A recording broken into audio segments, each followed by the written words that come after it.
Good morning. My name is Donna Marie Collins. I'm the hearing examiner that will be presiding over this morning's hearing.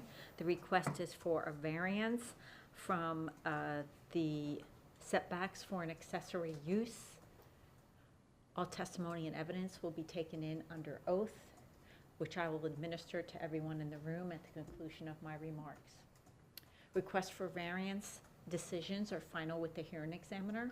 So following this hearing, I will review the testimony and the evidence, and I will prepare a final decision that will be issued within a week, most likely. For members of the public that are present, the time for you to speak is after staff and the applicant have completed their presentations. When I open the floor to the public, please come to the podium, state your name, explain where you reside in relationship to the property, and then share what your concerns may be or your support for the request. I find oftentimes people are not completely opposed or in favor of a change, but they have specific concerns. If you share those concerns with us, you give us an opportunity to consider conditions that may address those concerns. The order of the presentation will be the applicant will go first. They will present their request and explain how it complies with the criteria for a variance. At the conclusion of their request, the county planner that prepared the staff report will also make a presentation. The county staff report is a recommendation of approval. At the conclusion of staff and applicant's presentation, I may have questions of them, and then we will open the floor to the public. You will have one opportunity to speak, so I encourage you to take notes during the presentation so that you don't forget to speak about everything that you wish to share with us. At the conclusion of public input, we will go back to the parties to address any concerns or answer any questions that may have been raised during public input, and they may make some concluding remarks, and then we will close the hearing. All right. If anybody's going to be in the room testifying as to facts, please raise your right hand. Do you swear or affirm the testimony and evidence you enter into the record will be the truth? I do. Okay, thank you. I'm ready to begin.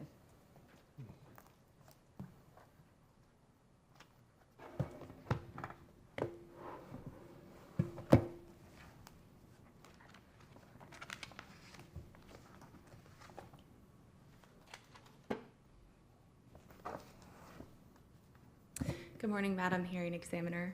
My name is Rachel Thomas, for the record, and I am a land use attorney with Vivi's Law Firm here in Fort Myers. I'm here today on behalf of Tom and Darcy Longus, the owners of the property located at 401 Lafitte Street on Boca Grande, who have requested variances from setback requirements to allow for a residential accessory use pool on their property. Unfortunately, Tom and Darcy were not able to join us today, but they did send their regards. I'm here with me today, though, as an expert witness for the applicant to provide testimony regarding the planning considerations and variance criteria for this project is Fred Drovlik. Fred is a certified land use planner and the director of planning at RVI Planning and Landscape Architecture. He has previously been recognized as an expert for Lee County, and I understand his resume is on file here with the hearing examiner's office.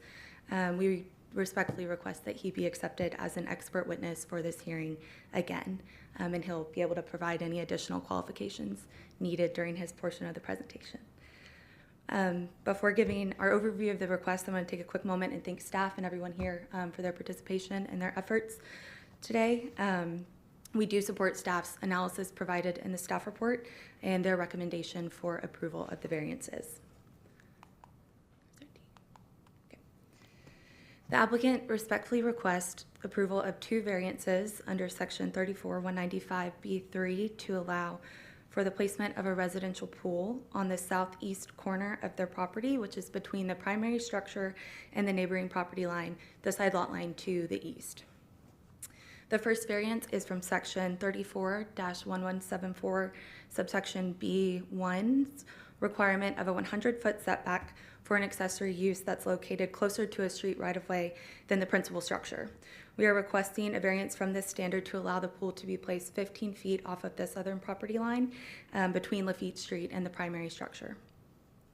The second variance is from section 34-1143D2, which states that accessory structures may not be closer to a side property line than the minimum required side setback for that district, which for non-residential uses in the RS1 district is the same as the primary structure, which is 7.5 feet.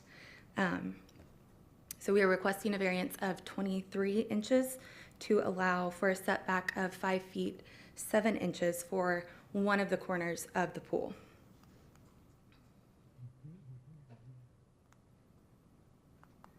Okay. And then the property, as you can see, is located on Boca Grande. It's a corner lot on Lafitte Street and Gulf Boulevard here. And there is a neighbor to the north and a neighbor to the east. It's in a residential neighborhood in this area of Boca Grande. Okay. And then now I will turn it over to Fred to continue the presentation and give more information on the property and its zoning and our justification for how our request meets the required criteria. We also have our exhibits, Madam Hearing Examiner. Thank you. Would you like me to go ahead and pass One it? of you, as long as one of you submits it, that's Okay. Our first exhibit is our presentation, and we've already provided a copy to staff. This is the copy of the PowerPoint. presentation. Right, this will be applicant exhibit 2. Applicant exhibit 1 was the 48-hour letter.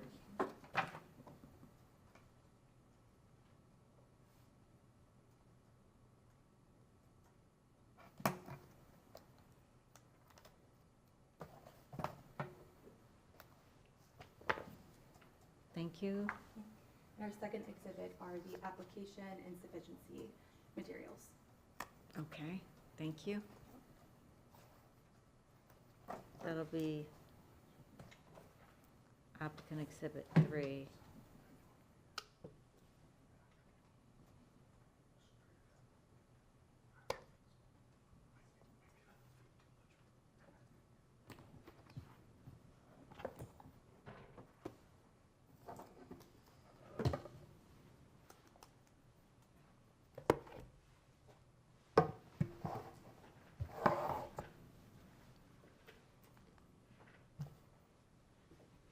Good morning, Madam Hearing Examiner.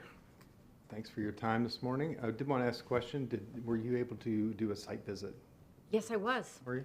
Yeah? Yes. Nice. Okay, great. I won't go into an over amount of detail, but just enough. So property overview, significant that the home was built in 1991, so most of the codes that are established there for different setbacks and things were were 1984 dated. So the house was built in 1981 on a diagonal, so for a corner lot, it's just an odd setting and creates some, issues with where do you put an accessory structure like this without intruding into some of the setbacks because of the unique layout, and we'll go into some other details. Lot is 0.18 acres, so just over 7,700 square feet. Width is 100 feet, depth is 77 feet. So it's with the house in the middle on the diagonal, creates a limited opportunity. So that's what we're trying to work through today. As you know, that area is very residential. It's all zoned RS1 with the right-of-ways on 2 sides. The future land use category is urban community for that area on the edge of the public facilities, which is really the preserve areas to the east. This is considered a future urban area. The site survey, so I'll go through into a little bit of detail about the layout of the site. So this is just the survey, and then on the next slide I have a put the pool on there and point out, well, and a few slides later, put the pool on there and show you really how it lays out. So this is just a summary of the land development code sections that apply to the setbacks for accessory structures. The first 2 are what we need variances for. Water setbacks aren't applicable here. Obviously, rear lot line setback is not applicable either because the pool was proposed on the side of the house.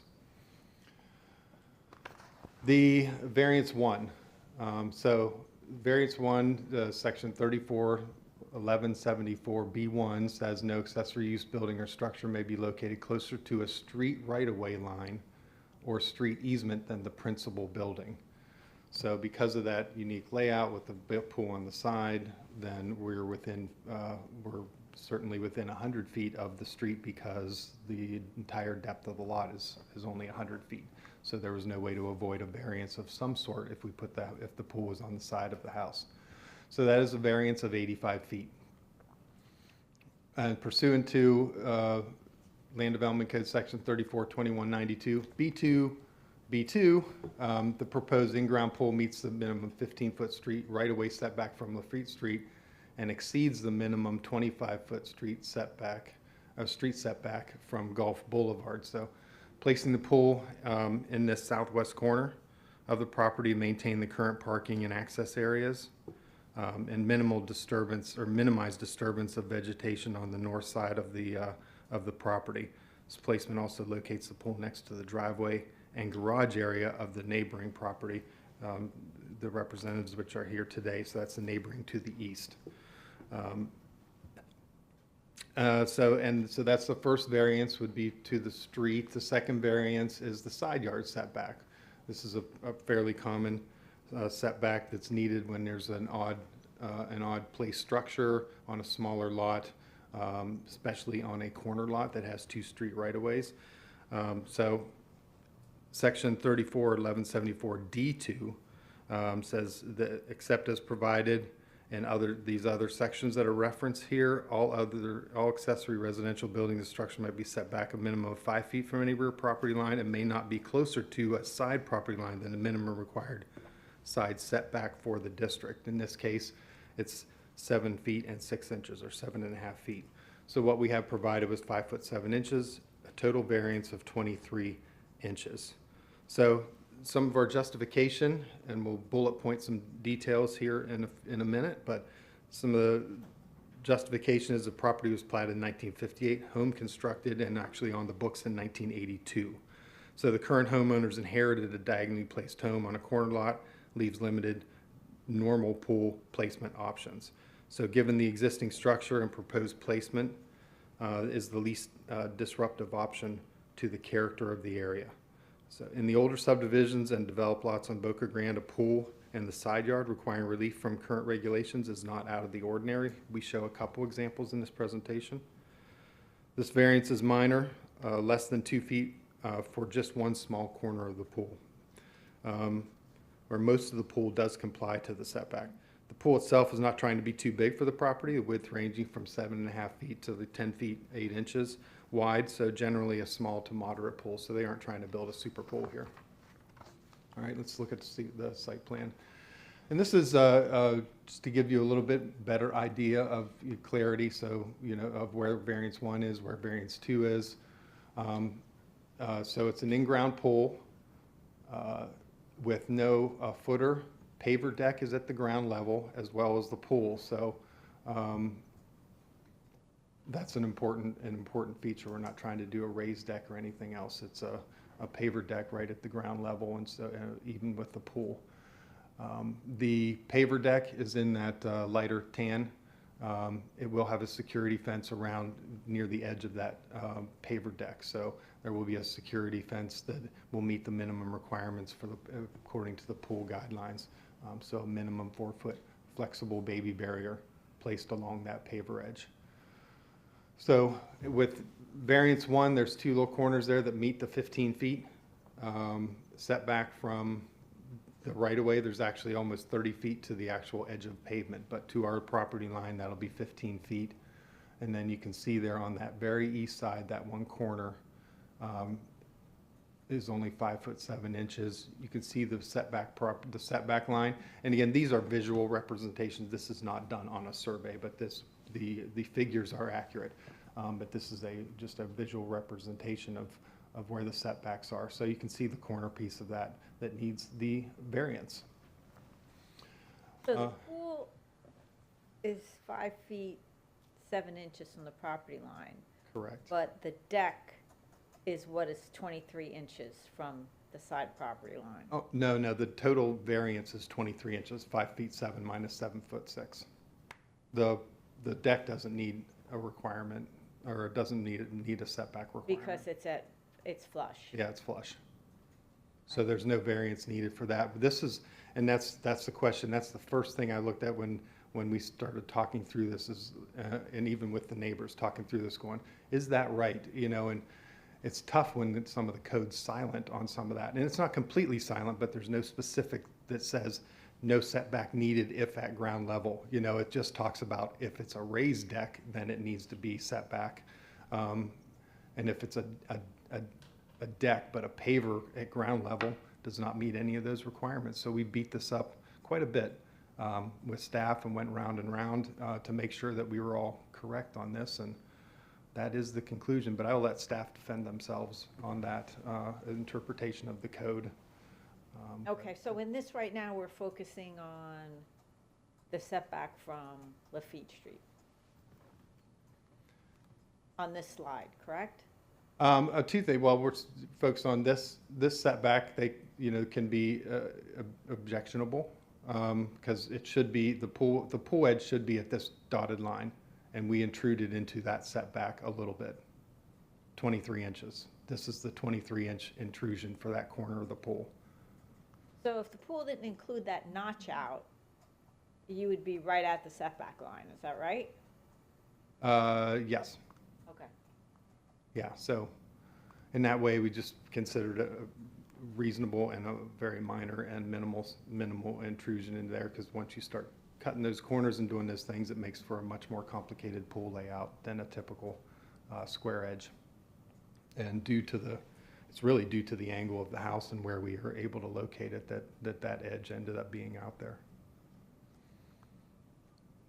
So this slide does focus on both, and we're focused on the street setback as well.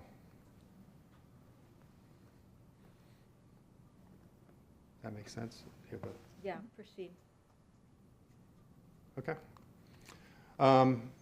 So variance criteria. So we'll go through these. We're not breaking them down. I'm talking to both variances on the same slide. So we combine those all in to not be too tedious. So the first one is the property has inherent exceptional conditions that cause the application of the regulations to create a hardship on the property owner. So hardship definition is an unreasonable burden unique to a property, such as unusual physical characteristics. So one is it's a corner lot that creates a lot more setbacks and larger setbacks. Lot depth of only 100 feet, as I mentioned, makes it impossible for an accessory structure to be more than 100 feet back from a street. House positioned diagonally to lot lines restricts space to the side and the rear yard. So result is limit area remains for accessory structures that meet the side, rear, and street setbacks. So exceptional conditions that are not the result of actions of the property owner taken subsequent to the adoption of the ordinance. So the lot was platted in 1958, house built in 1982.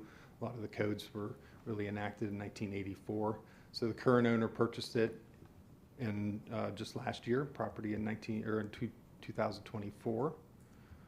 Lot size being much less than an acre, so just 0.18 acres, corner lot, and the current placement of the home. So with the hardships is where they had choices to put a pool were not self-created. They're merely trying to make the best out of their home out here by putting a pool in a place that is possible. So this is a significant one too. So the variance grant is the minimum variance that will receive the unreasonable burden. This is always the one that's a little more subjective. So we hope that we present this well.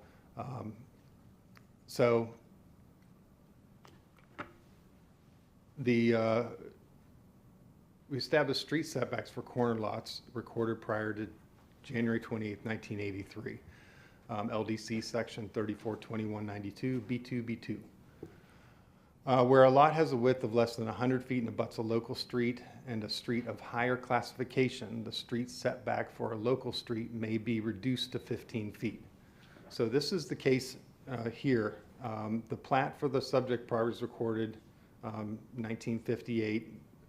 Deed split to property, 1981. The street classification for the subject property are Lafitte Street, it's a county-maintained local, and Gulf Boulevard, a county-maintained major collector. So it meets that part of the criteria.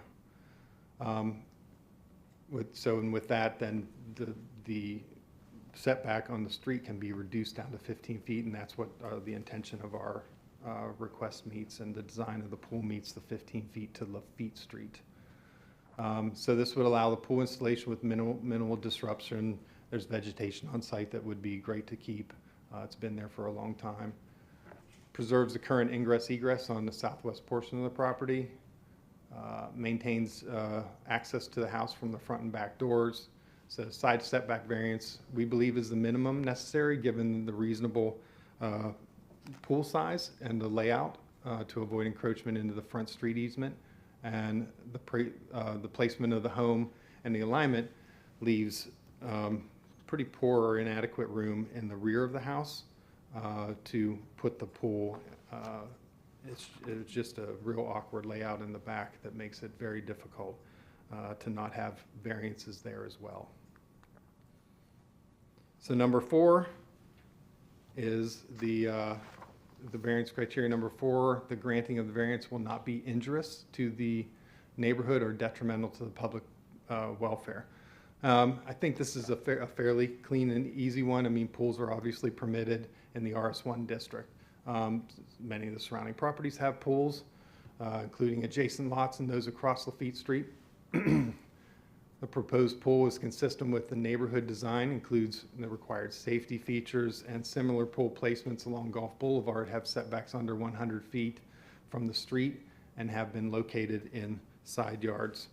So there is a lot of pools either in side yards or visible from the street, but I just picked a couple that had specific variances that were approved, not full RS1 zone or rezones. So these are just the 2 variances I found that are just a little bit up and down the street. One at 200 Pilot Street, one at 404 Kidd Street. So I'll look at those real quick. This is the actual request from the Lee County website for the case. This one's for the pool on the side with the 100 feet setback from Gulf Boulevard. So they were at 24 feet from Gulf Boulevard for the in-ground swimming pool and deck, which was in this case a raised deck area. So that's the similar variance that was granted with the 100 feet street setback. And then Kidd Street, similar to that, was for the 100-foot street setback as well. So this one was set back, I'd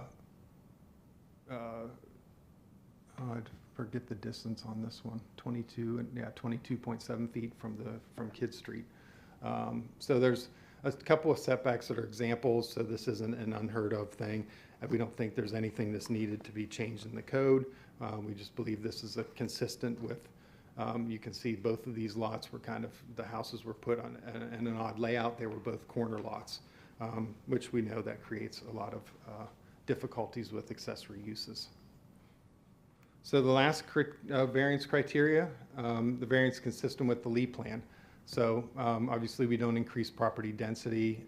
There's no additional public services required. Pool placement supports compatibility with surrounding development and land use goals. So we believe we're consistent with number 5 as well.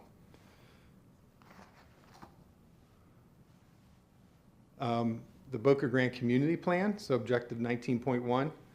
The plan aims to preserve historic character, scale, and sustainable development on the island.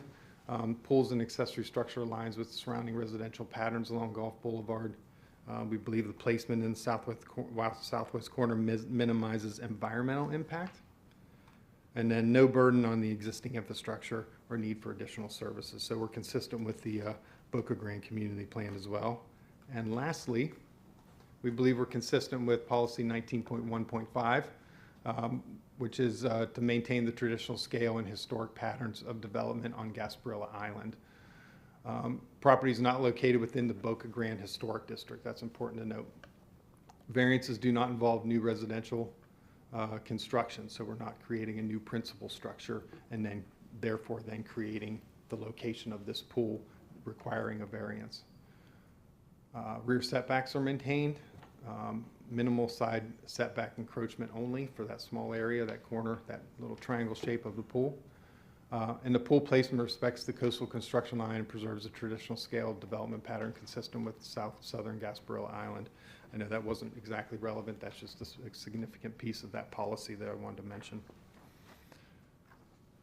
So we did do some outreach, but you'll hear from them today. It's the neighbors to the east. So we prompted this 2 or 3 weeks ago to really, hear out what they might object or what they're feeling for the variance. And we're glad we did. They weren't exactly clear on what the variance might be. In fact, they weren't clear that there were 2 variances, that there was maybe only the 1 variance for the street setback. So we reached out to them, had a pretty good conversation with them, which prompted us to all go back and really dig in and dive with staff, with our team, and with the neighbors as well, and several emails back and forth to say, and one of their big questions was the same one that you brought up right away was, well, what about those pavers and the fence line? Can it, and this barrier fence, can it be there? And we found out and dug deep and found out that it can be without a variance request. It can be right to the property line.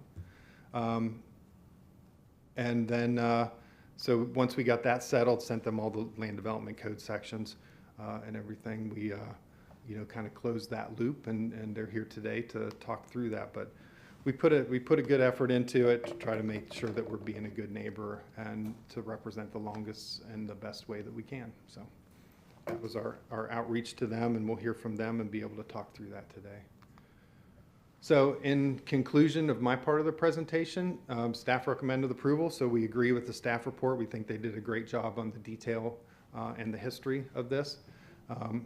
So we are in agreement with all the recommendations of the staff report and the details involved there. We believe the request supports the goals, objectives, and policies of the Lee County Comprehensive Plan. We believe we're consistent with the 5 variance criteria, which is essential for approval. Compatible with surrounding land use patterns and residential accessory uses, as demonstrated and is obvious when you do a drive-through of that area on Gulf Boulevard. So we request approval of the proposed variance as proposed today. And so that's the end of my presentation, and I'm here for questions. Yes, would you please put up a slide that shows the site plan? That's always the good one. There we go. Okay, I'm going to circle back to the pool dimensions again. I noticed that the pool has this notched out configuration. I don't know if that's intended to be some kind of shelf or bench or what have you, but I'm curious as to the choice there, because it seems as though without that, they could meet the setback no problem. Yeah, I do know that. So if we remove, on that edge, if we remove that, then we would be, then this one would be into this. No, I'm just saying extend that line right there, not that one, all the way up Oh, there. to the setback line. Yeah. Why was that not considered an option? It is a bench. The part of the pool, in the design of the pool, it is designed as a bench. And so what is the width of the narrow end of the pool? This is about 7.5 feet here. And then this is 10 foot 8 inches to a shelf that's like a walk-in or bench shelf to sit on. So 7.5 feet, I mean, that's what we were thinking is a very reasonable pool size. That is, I know this is the tough part about these always is that, well, you're building something, can you build it different? And that's always the tough part of these. The terms of the variance approval calls for you to seek the minimum variance possible, right? And so this is why I'm asking for clarification on this. I mean, I don't dispute that 7.5 foot wide pool would be extremely narrow, but I wanted you to explain on the record why that wasn't considered an option. Yeah, and that is why 7.5 foot was extremely narrow, and we thought that the variance here was so minimal for such a small area that it was worth asking for. And we knew he had to come in for this variance Right, as because well. you're really only talking about the corner of the pool. Yeah, it's this diagonal area right here. And it includes the steps and the benches and the design of entering and exiting the pool. My second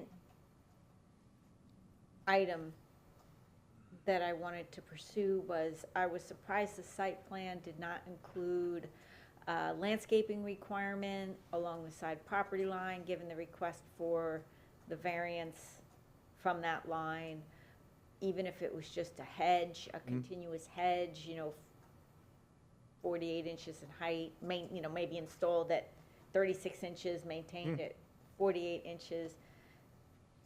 I was surprised it didn't include that as either. I think a wall would be overkill, because clearly everyone in the area that I could see had pools. I didn't see a lot of walls, and you want to keep the flow of the air. So wall probably not appropriate, but I was surprised that it didn't include any kind of landscaping, perhaps. And I recognize, and I spent some time when I did the site visit, I recognize that the pool really impacts mostly their garage and driveway. So we're not talking about, their bedroom or, something like that. I think it would be appropriate to include some sort of landscaping along that side property line, given the request for the variance. Yeah, I mean, go ahead. And this may be a question for Brianna. Is that something that is typically addressed during the permitting process for the pool, or? Well, that would be a condition of the variance approval. Would be to provide buffering of some sort, yes, but that would have been helpful to provide. Some kind of enhanced buffer. Bree, what does the code require in terms of landscaping along that property line? For something like this, staff is under the impression that there wasn't a requirement. Because it's just residential against residential. That is correct, right? yeah. And in a typical neighborhood, there wouldn't necessarily be any kind of buffer. That is But also in light of the variance, I think it might be appropriate to consider some sort of plantings. I'm not talking about, a type A, B, C, D buffer, but. Right. We can certainly condition it, but there's typically no DO required for a residential neighborhood. This isn't also required, but a condition can be recommended for that. Okay. Madam- Fred, do you have anything additional? I think Rachel does. Yeah. Okay. As our clients aren't here, would it be appropriate for us to try to contact them via email or telephone call before the hearing is over to I discuss will. that? I will take a break after the staff makes their presentation. I'll take like a 5 or 10 minute break before I start public input. Usually that's what I do anyway. And you can contact them, but it's not necessarily whether they're willing. I mean, if they're willing, that's great, but if I determine it's appropriate, it's going to be a condition. Well, we'd like to get it where we can offer it and Sure, say, yes, we agree. absolutely. Yes. I understand. I will be taking a break after the staff presentation. Yeah, I think it's a reasonable idea, so we'll. Okay, thank you. Mhm.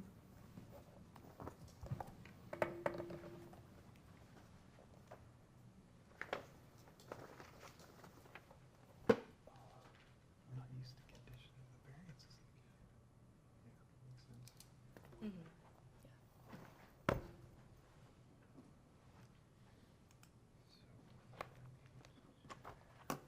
Currently not.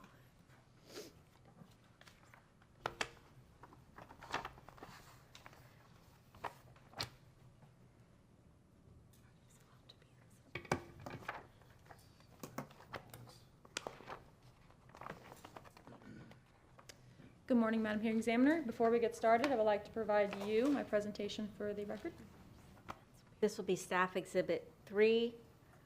Staff Exhibit 1 was the staff report. Staff Exhibit 2 was the 48-hour letter. And this is Staff Exhibit 3, PowerPoint presentation.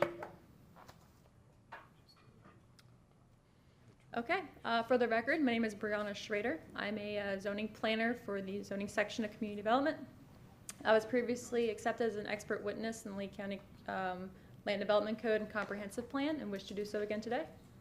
Thank you. What I presented here today is variance VAR2025-00001,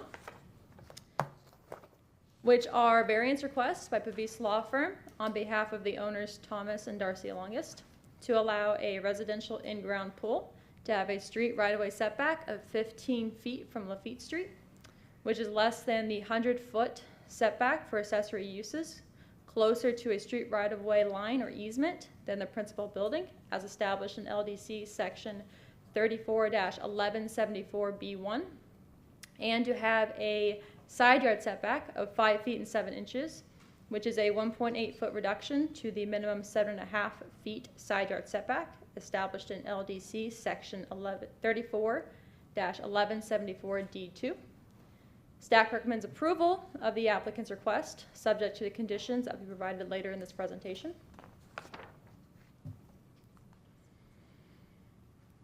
The subject property is 401 Lafitte Street. It's approximately less than an acre in area, and it is located east of Boca Bay Drive and west of Gulf Boulevard.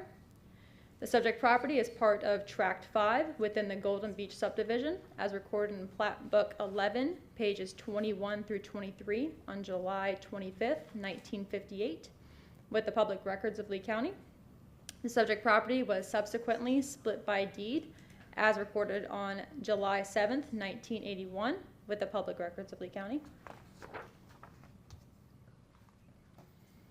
The subject property is within the urban community future land use category in accordance with the Lee Plan and is zoned residential, more specifically within the RS1 zoning district. Provided here are some additional information on the subject property. The subject property is surrounded by properties that have already been developed for residential use. The subject property has 2 street frontages: Lafitte Street, a county-maintained local road, which abuts the property to the south, and Gulf Boulevard, a county-maintained major collector road, which abuts the property to the west. The county-maintained road, known as Lafitte Street, provides access to 3 neighboring residential homes and the nature preserve located to the east of the subject property. Lee County Property Appraiser Records provides that the existing residential single-family structure has been on the property since 1981 and first appeared on the tax roll in 1982. According to aerial imagery, Lee County Property Appraiser, and Lee County Records, the home has remained on the property since it was constructed in 1981 and has not been expanded upon or moved. Land Development Code, Section 34-145B3, establishes the review criteria for variance requests. The following slides provide how the applicant has met the review criteria.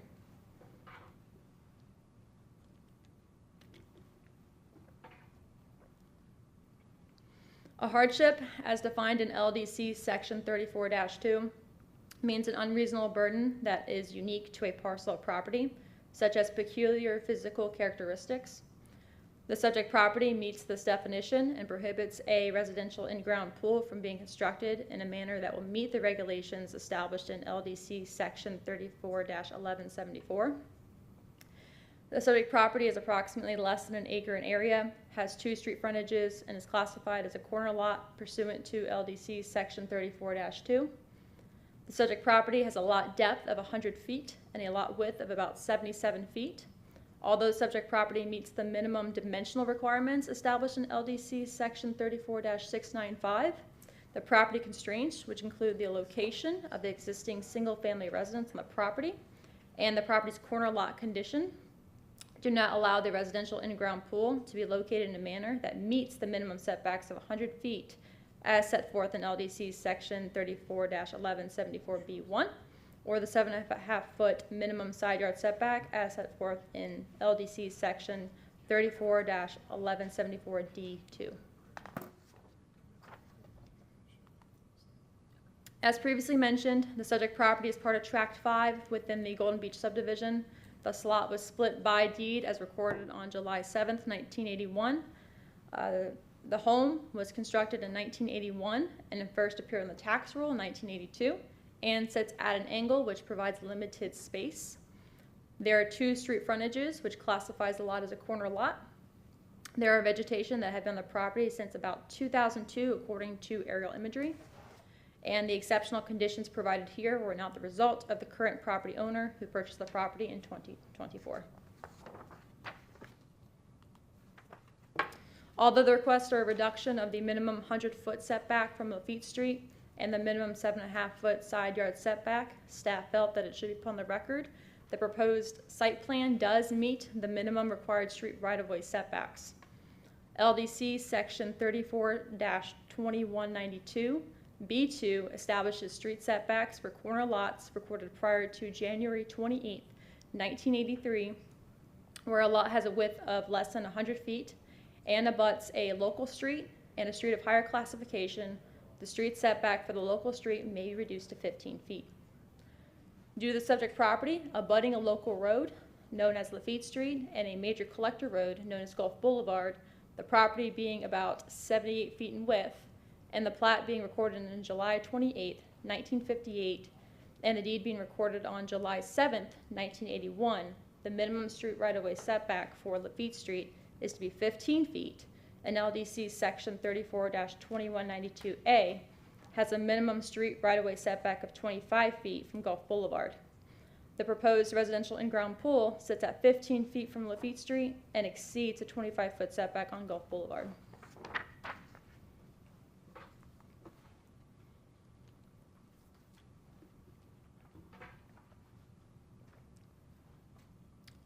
Due to the proposed pool not being elevated to be 3.5 feet from grade, and the safety feature being a fence designed for the pool, the proposed setback will be 5 feet from the rear property line, which the applicant is meeting, and 7.5 feet from the side yard property line as set forth in LDC sections 34-1174B1 and 34-695.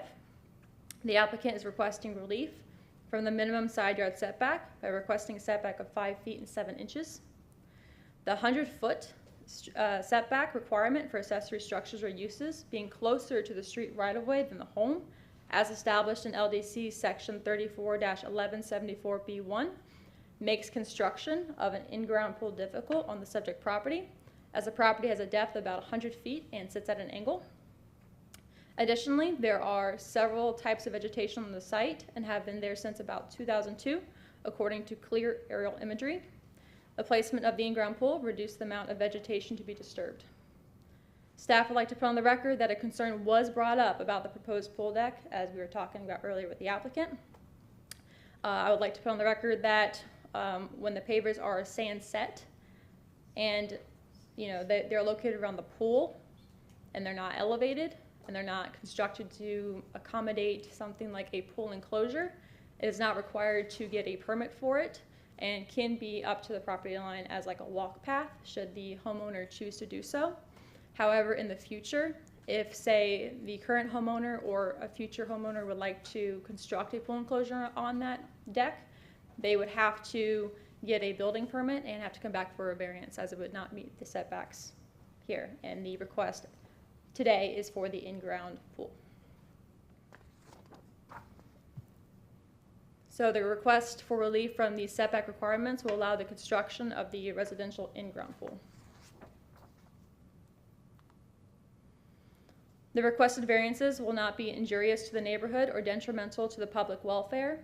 Residential in-ground pools are classified as an accessory use pursuant to LDC section 34-622.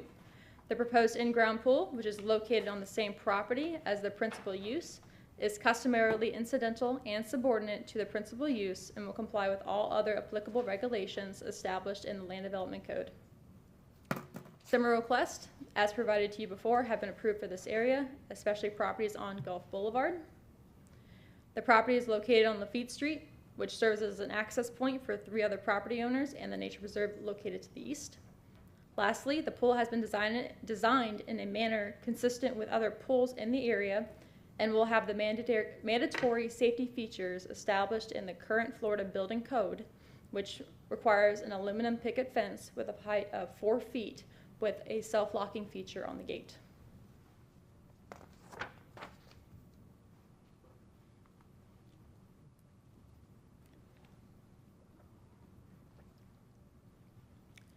Leaf Plan Policy 1.1.4 characterizes areas within the future land use category for the urban community category to be a mixture of relatively intense commercial and residential uses, with residential development having slightly lower densities and should a vacant property be developed, the existing base of public services will need to be maintained and possibly expanded and strengthened. The subject property and land surrounding it are already developed for residential use. The proposed in-ground swimming pool will not increase intensity or density. It will not have a negative impact on the existing base of services, which is consistent with this LEED plan policy. Goal 19 and Objective 19.1 of the LEED plan aims to preserve the traditional character and scale of the historic district and residential areas of the Boca Grande Community Plan area by implementing limitations to the intensities and densities of use and development to sustainable levels that will not adversely impact the natural environment or overburden the existing infrastructure. The variances being requested is to allow a residential in-ground pool to be constructed and placed in a manner that will not impact the natural environment. The in-ground pool will also not result in an increase in density or intensity, which is consistent with this LEED plan goal and objective. Policy 19.1.3 of the LEED plan establishes that the owner or agent of any rezoning or special exception request must conduct one public information meeting. The request is for setback relief through a variance from the regulations established in the Lee County Land Development Code. Therefore, the applicant or owner did not need to conduct a public information meeting. To maintain the traditional scale of historic patterns or development on Gasparilla Island, including areas outside the Boca Grande Historic District, Policy 19.1.5 of the LEED plan aims to develop regulations to preserve light, space, and air around new residential dwelling construction and to discourage mega houses or mansionization of Boca Grande. New development or redevelopment will recognize that traditional setbacks as well as strict adherence to the coastal construction line should be maintained. The subject property is not within the Boca Grande Historic District. Also, there is currently already a home on the site, and the applicant is wanting to construct a residential in-ground pool. And according to the site plan, the pool meets the minimum 15-foot right-of-way setback established in LDC Section 34-2192B2 for Lafitte Street, exceeds the 25-foot setback for Gulf Boulevard, and exceeds the 5-foot rear yard setback established in LDC Section 34-1174D2, which is consistent with these LEED plan policies. The recommended conditions are provided here and are as follows. The construction of the in-ground pool must be in compliance with a site plan prepared by Tropical Pools LLC, and the variance approval grants the residential in-ground pool the setbacks as shown on the site plans. A street right-of-way setback of 15 feet from Lafitte Street and a side yard setback of 5 feet and 7 inches.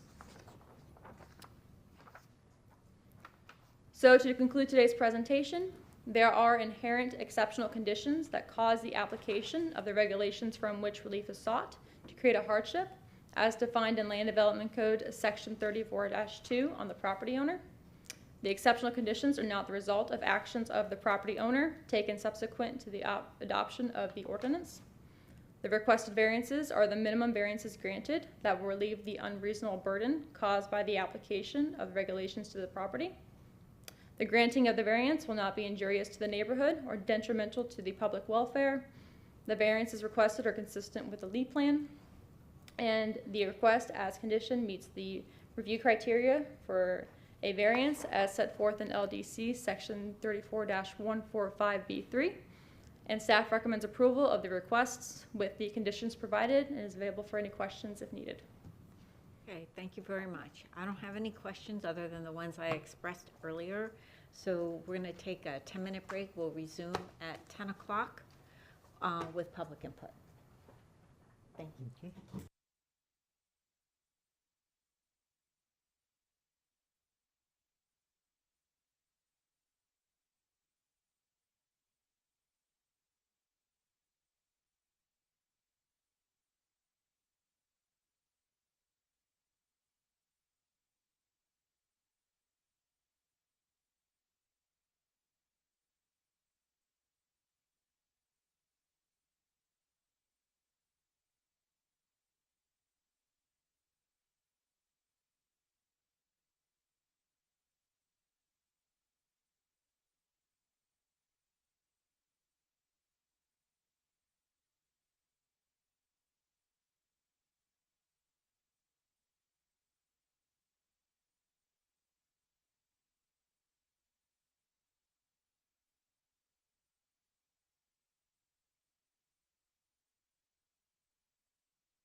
We are back on the record and we're ready for public input. I'm going to start off with Jeff Wright. Good morning. Good morning. For the record, I'm Jeff Wright with the Henderson Franklin Law Firm, here on behalf of Martin and Patricia Zutt, the owners of the 407 Lafitte Street, which is the property immediately to the east of the subject property. They've been there for about 10 years, and they're opposed to this request. As you might imagine, it's a little bit intrusive on their space, and in particular, it's the pool, if it were configured the way it is in the site plan, it would be right underneath prime living space in their house. It's not just next to the garage. There's a second level there, which is the westernmost facing portion of the property, where it would be a significant intrusion on their privacy and their space to have the hot tub and the pool right underneath that room. So that's the big picture. I wanted to introduce Mr. Zutt. He has prepared a presentation for today's proceeding, and I do have copies of that. I've shared them with staff and the applicant. If I can tender those as the participants' exhibit. Zutt, what was it? Martin Zutt? I don't know if you need two copies. I just want one. This is Martin Zutt Exhibit 1.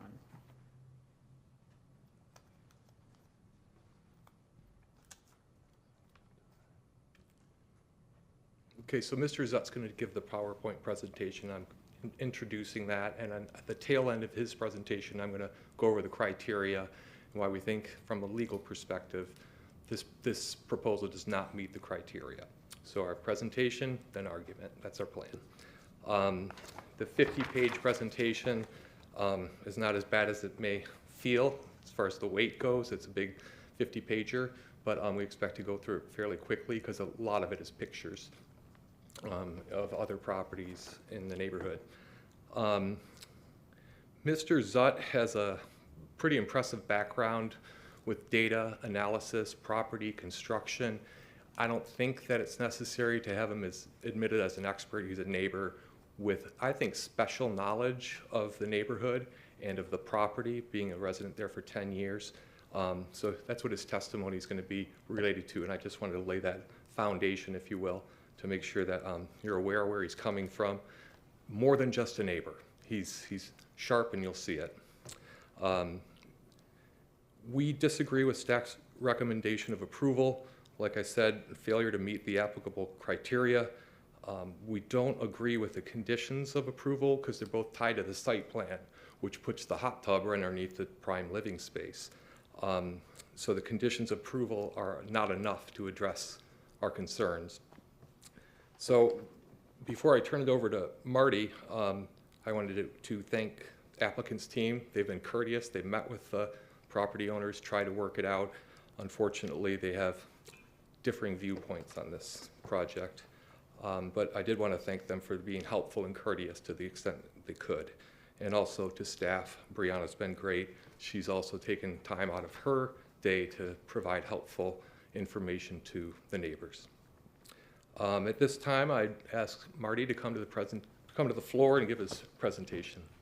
Thank you.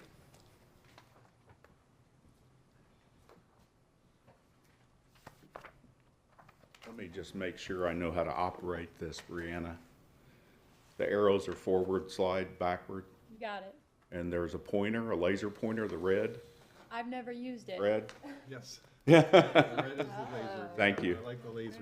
Okay, I'll try to use this. It's been 7 years since I retired, so presenting in front of a group and doing a PowerPoint presentation, my skills were a little rusty when I really started to understand this a couple of weeks ago with a quick call with Rachel and Fred, and with the next day a call with Brianna. So let me jump in. I think the general theme I'm going to show you, and I'm going to address several of the comments and points that Fred and Rachel made, mostly Fred's statements, as well as Brianna, as well as some of your questions and concerns. All of that will be addressed in my presentation. So I think the big picture is here that we disagree with many of the points of fact that were made. We have a difference of opinion with some of the conclusions. And most importantly, we think there are numerous omissions in the picture of the story. So let's jump in and talk about that. I guess I'm driving. So this is, I have several slides here at the front that are actually, they're from the rental listing of the property. So the property is rented by Parsley Baldwin. And I think these photographs that are on the rental listing help you really get an idea, a visual idea of the picture and make it a lot less abstract. So this is the screenshot of the listing just to show you the source of the information on these slides. This is one of the photographs that are on the rental listing. And I think several key points here. Obviously, this is an aerial drone view. It corresponds to several of the schematics that you've seen already. I'll see if I can work this. This is a subject property. This is our home right here. Very important, and it's going to come up recurringly, is the corner lot sits at Gulf Boulevard and Lafitte Street. This is Lafitte Street going east and Gulf Boulevard going north. And this is important. There is a buffer between the property and the street of a golf cart path. These are pretty busy, especially at various times of the year and the week and the day. These are quite busy thoroughfares, if you will. This one is virtually not used at all. There are only 4 residences in this immediate neighborhood, plus there's a state park facility with the 5th Lafitte Street address that direction. This is pointing out the area of the pool and the hot tub and the surround area with the fence enclosure.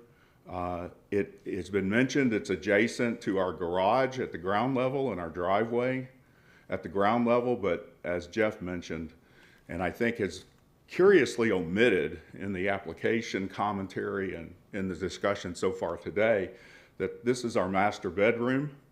And this area of the house looks over the Gulf with a very small view. We're not Gulf front, obviously, but we have a view of the Gulf. And so this is the sanctuary of the home, if you will.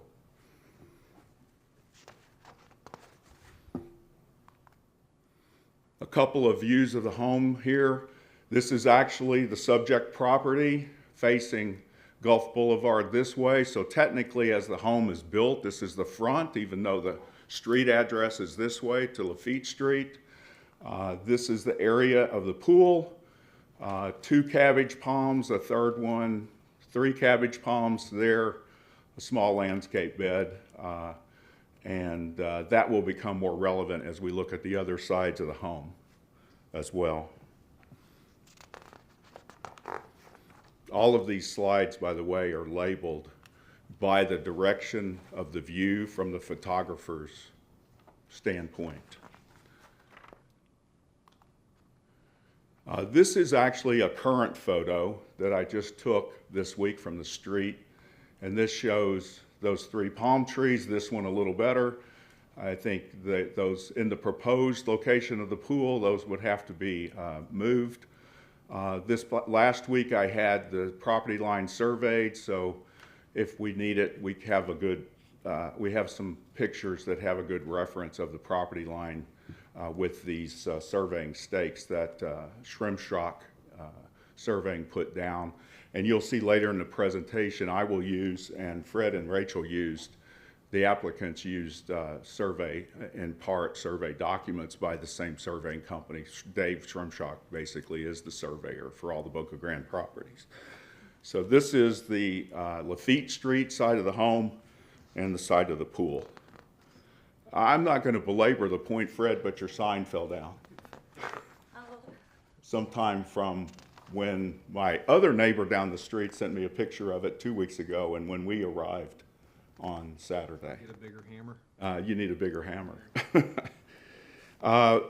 It's not discussed much today, but one of the points in the application, let me get to the next slide. This is actually the rear of the home. This rear of the home faces northeast, so this view from the camera is looking southwest.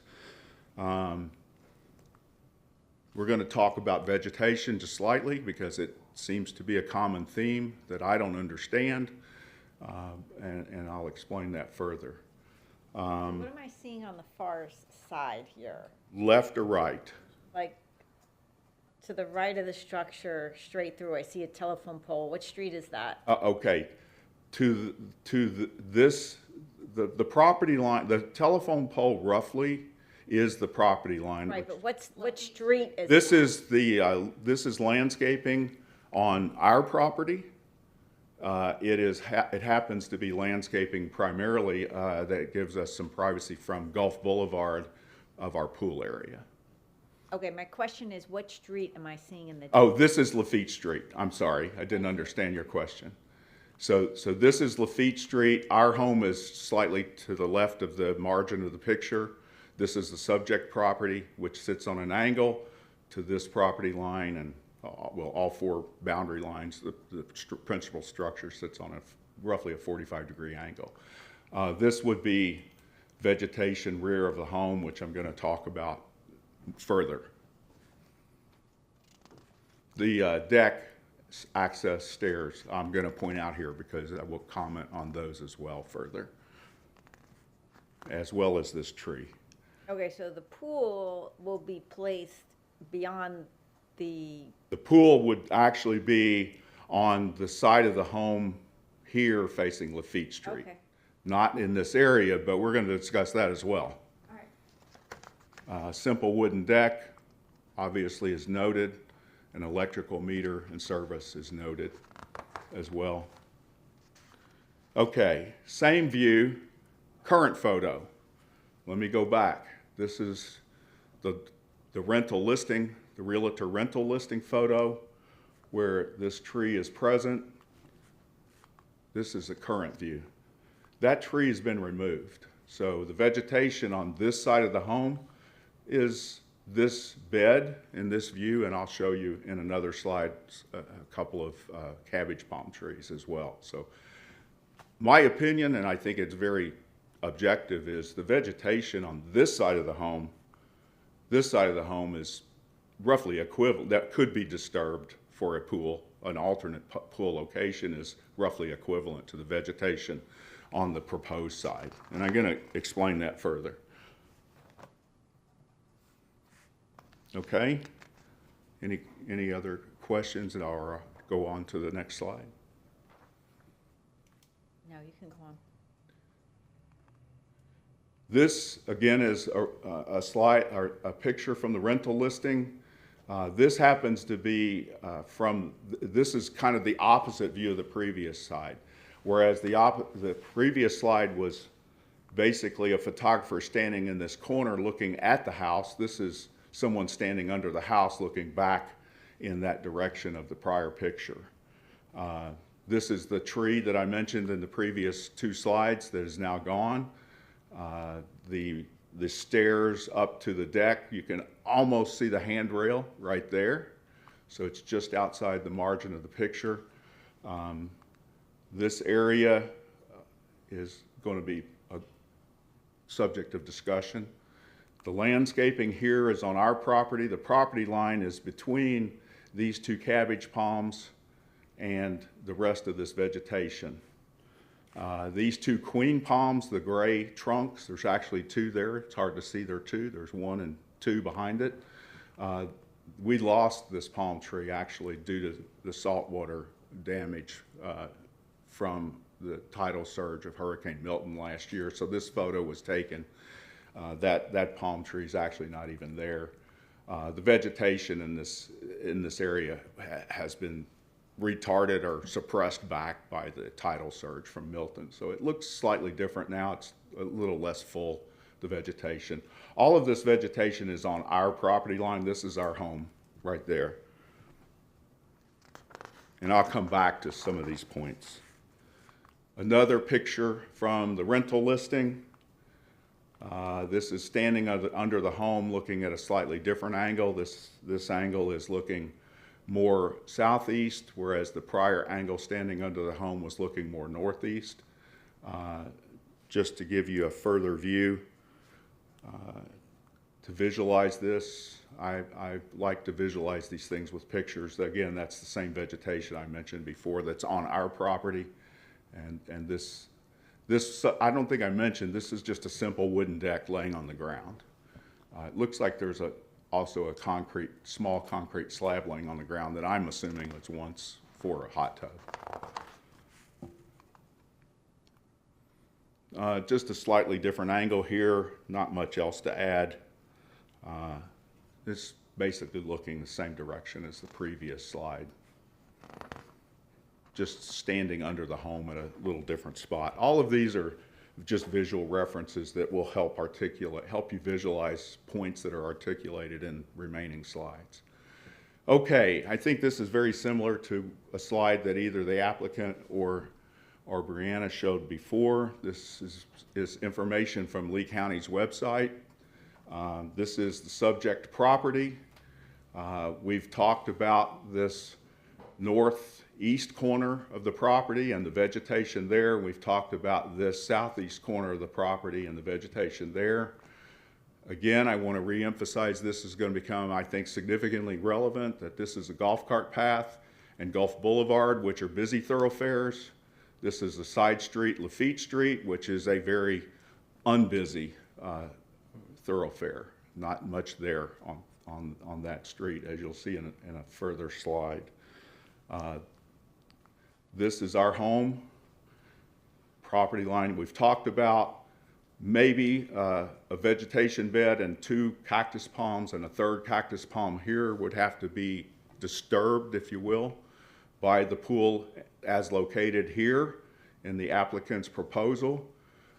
This tree is the one that's no longer there, so you've got really now just a landscape bed and 1, maybe 2 cabbage palms, depending on whether the applicant would leave that tree if the pool was in this area.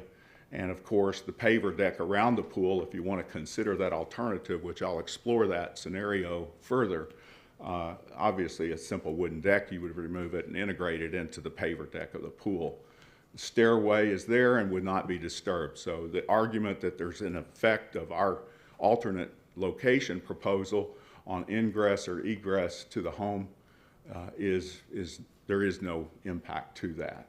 You would walk down the deck to the pool area, as we're going to talk about in a proposed alternative location. And I'll even talk about dimensional fit in those areas. The proposal puts the edge of the pool, that notched out corner that you noticed, Madam Examiner, on a 15-foot distance from this boundary line. That notch out was simply to let the pool not be less than 15 feet. That's why the notch out was there. The proposal also asked for a variance to the 7.5-foot setback from this property line and asked for that to be a conceded 23 inches. But the real issue is putting the pool between the home and the street. That's the fundamental issue here, for which we're going to show you there aren't really not any analogous precedents in this section of the island. So let me get to those points as I build the story up a little bit, build the story out a little bit. This is our property next door, our boundary line. Again, this is Lee County data, parcel diagrams. 407 Lafitte Street. This is the side street, Lafitte Street, the golf cart path, the highway, and the applicant's home and the applicant's proposed pool location.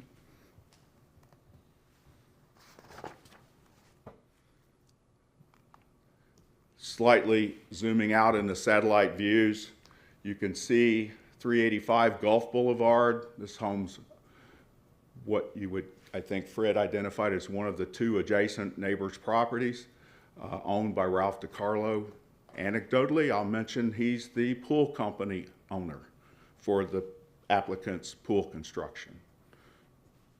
Whether that's a relevant fact or it's an anecdote, I'm not quite sure at this point. Zooming out in the satellite view just a little further, we've talked about the applicant's home, our home, the other adjacent home, and this kind of gives you the full picture of the neighborhood of Lafitte Street. This is the main highway, the golf cart path, the side street. These three homes we've talked about. This is the neighbor across the street from these two properties, two neighbors across the street,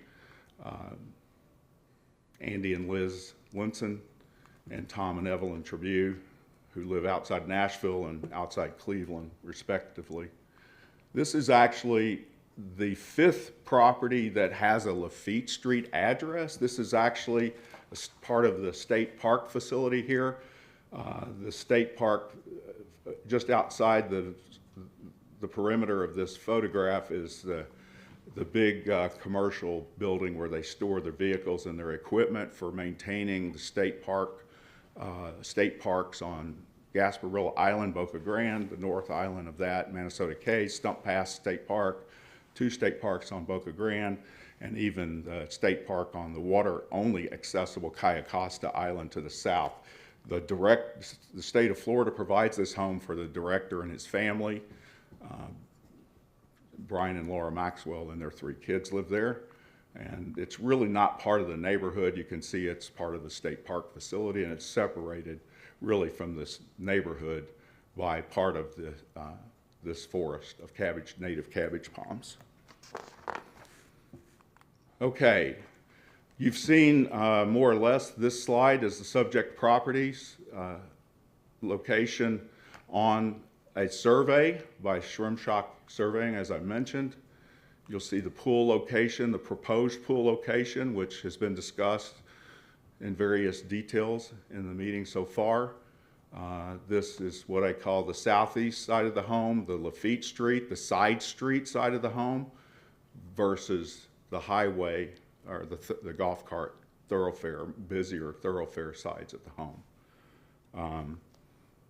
2 variances, putting the pool between the home and the street, reducing that requirement from 100 feet to the absolute minimum conceptually, 15 feet, notching the pool out to even get it to the 15 feet, sliding the pool into the 7.5 feet side setback requirement, closer to our home, closer to the space, including our living space, our master bedroom, etc. For various preference reasons, I can imagine why this was done this way, but we'll show you this isn't the minimum variance case at all.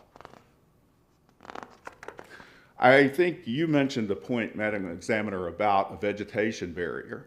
And I'm going to get into this subject of vegetation barriers and how they do and don't help or hurt the case of precedents, because I found 11 precedents, including the two Fred mentioned. I found 9 others out of the 120 homes in this part of town, and I'm going to show you that level of detail. But putting the pool deck and the fence within 2 feet of our property leaves only 2 feet for vegetation. I can tell you from the prior slides I showed you that the vegetation we have for privacy of our pool takes about 6 to 8 feet of width. And so 2 feet between our property line and the surround area of this pool isn't really substantial to offer substantive vegetation for privacy. This corner of the pool surround and fence is within 6 feet, if I read the diagrams correctly, of the boundary line for vegetation here. But I'll show you that, you know, if somebody thinks putting a 4-foot-high row of hedges that's 2 feet wide or less than 2 feet wide around this pool surround will solve this problem by creating privacy, I don't think that's true, and I think I'll convince you of that consideration as we go further.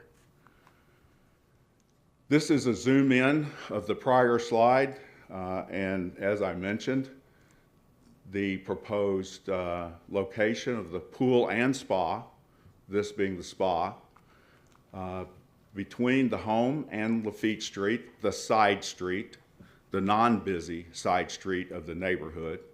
And I'll get into that important distinction from the locating of a pool between a home and Gulf Boulevard. Those are not analogous. In fact, they're the opposite case. They're disanalogous. The setback being 15 feet from the street here, the pool surround corner being 6 feet from the property boundary line, the property south boundary line, the pool and spa setback from our boundary, requesting a variance to 5'7", and the actual surround getting to within 2 feet of the boundary line. So that's the 2 feet only space that the applicant has for vegetation. I'm going to just note this for now. The pool and spa, which the spa hasn't been mentioned heretofore in the presentation, has been only called a pool. And I'm going to only call it a pool as we go through the rest of the slides. But everywhere I say pool, I mean pool and spa. So you know what happens with rentals, short-term rentals and spas under our master bedroom. At noise at the least, maybe at undesirable times. But let's go further. This is now a survey of our property, 407 Lafitte Street, by the same surveying company, which will become relevant in a couple of slides for me to mention. Same surveyor did our survey and the applicant's survey. This isn't really easy to read because it's so small on the screen, but I just wanted to show you the source document is a complete survey. This is a zoom in of that survey. This being our principal residence, our pool's located on the rear of the home, private, not intruding on the side street, which is the more common situation you're going to find with tens and tens and tens and tens of pools in this area of town. It is very uncommon to locate a pool between a home and a street, and I'll build that story out in further slides. Our home is located 27 feet from our boundary line, which then sits 25 feet from the center of the road. And think of those dimensions, 27 feet compared to the pool surround area being within 6 feet of the property. I know that isn't specifically relevant to setback dimensions, but it is relevant to the criteria in the terms of injurious to the neighborhood. And I'll elaborate on that point. Okay, take the two surveys done by the same surveying company. Put them next to each other. This is the applicant's home, the applicant's proposed pool location. That survey magnification proportionally made where this common boundary line matches to a scaled view of our survey. So you get a real idea of the physical condition that you'll have of the two homes. Our pool being here, this pool being here, Gulf Boulevard and the golf cart path being along this side, Lafitte Street, the side street, the non-busy thoroughfare being on this side. 27 feet, 6 feet, or 15, depending on which part of this you're talking about, 5 feet 7 inches and 2 feet distance from this pool and the pool surround to our property line. I think I said it, 27 to our front of our principal structure. Okay, this is where we're going to get into the subject of omissions. I don't understand why it's been omitted heretofore that the northeast corner of this property, of this parcel, wasn't considered versus the proposed southeast corner. So in yellow, I have some information about the applicant's pool size and that information, and I have then in just the blue non-highlighted text or purple I guess I used purple because this is sort of purple, to talk about this alternate location. So this is one example of 3 that I'm going to talk about. This takes a pool that in this case is 22 feet long, 10 feet 8 inches wide, minus a cutout. And I take that and then add the 4 to 5 foot paver deck. That's the dimension of the paver deck on these 3 sides. And I scale it, and being an engineer, using an architect scale and doing calculations and measuring things to scale is a very simple task. This pool actually is 11 by 22, so it's actually larger, doesn't have the cutout, has a 4 to 5 foot paver deck around it, and it fits on the northeast corner of the property with no variances from the side boundary, being 7.5 foot from the side boundary here. And I'm not real sure what the code requirement is on this boundary, because this is a side boundary for Ralph's home at 385 Gulf Boulevard, but it's a rear boundary for this property. So I don't know if 5 feet or 7.5 feet is the right setback requirement, but I use 7.5 just to be conservative, and the spa.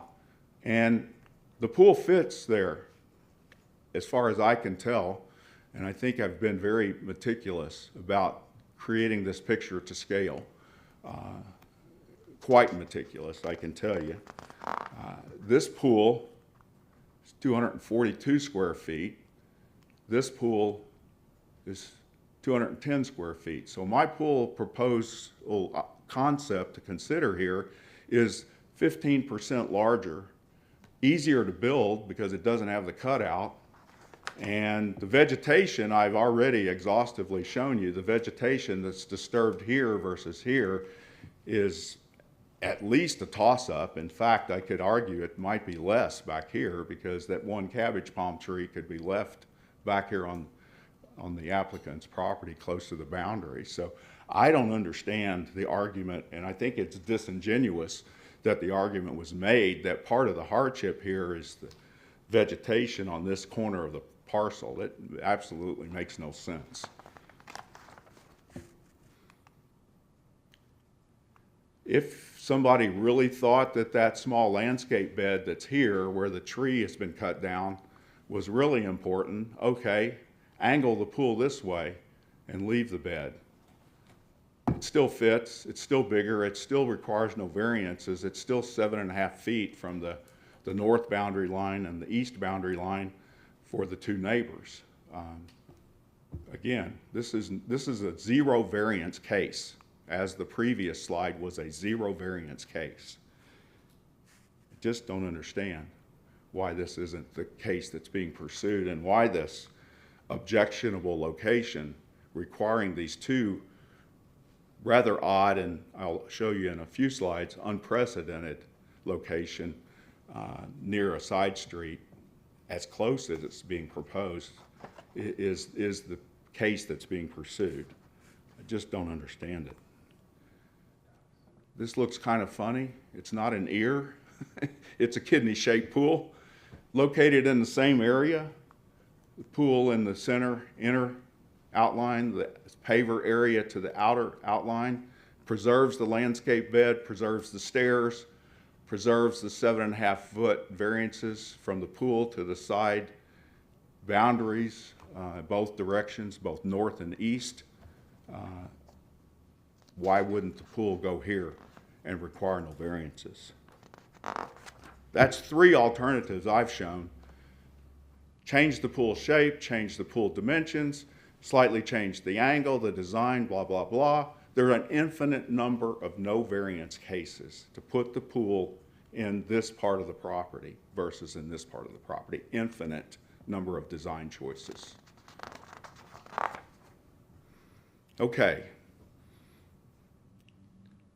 Slightly different subject, subtopic, precedents.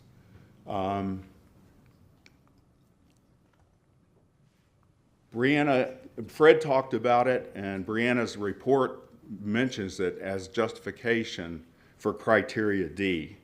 that there are precedents where variances have been granted, et cetera, where pools have been located between, I think specifically, the principal structure and Gulf Boulevard.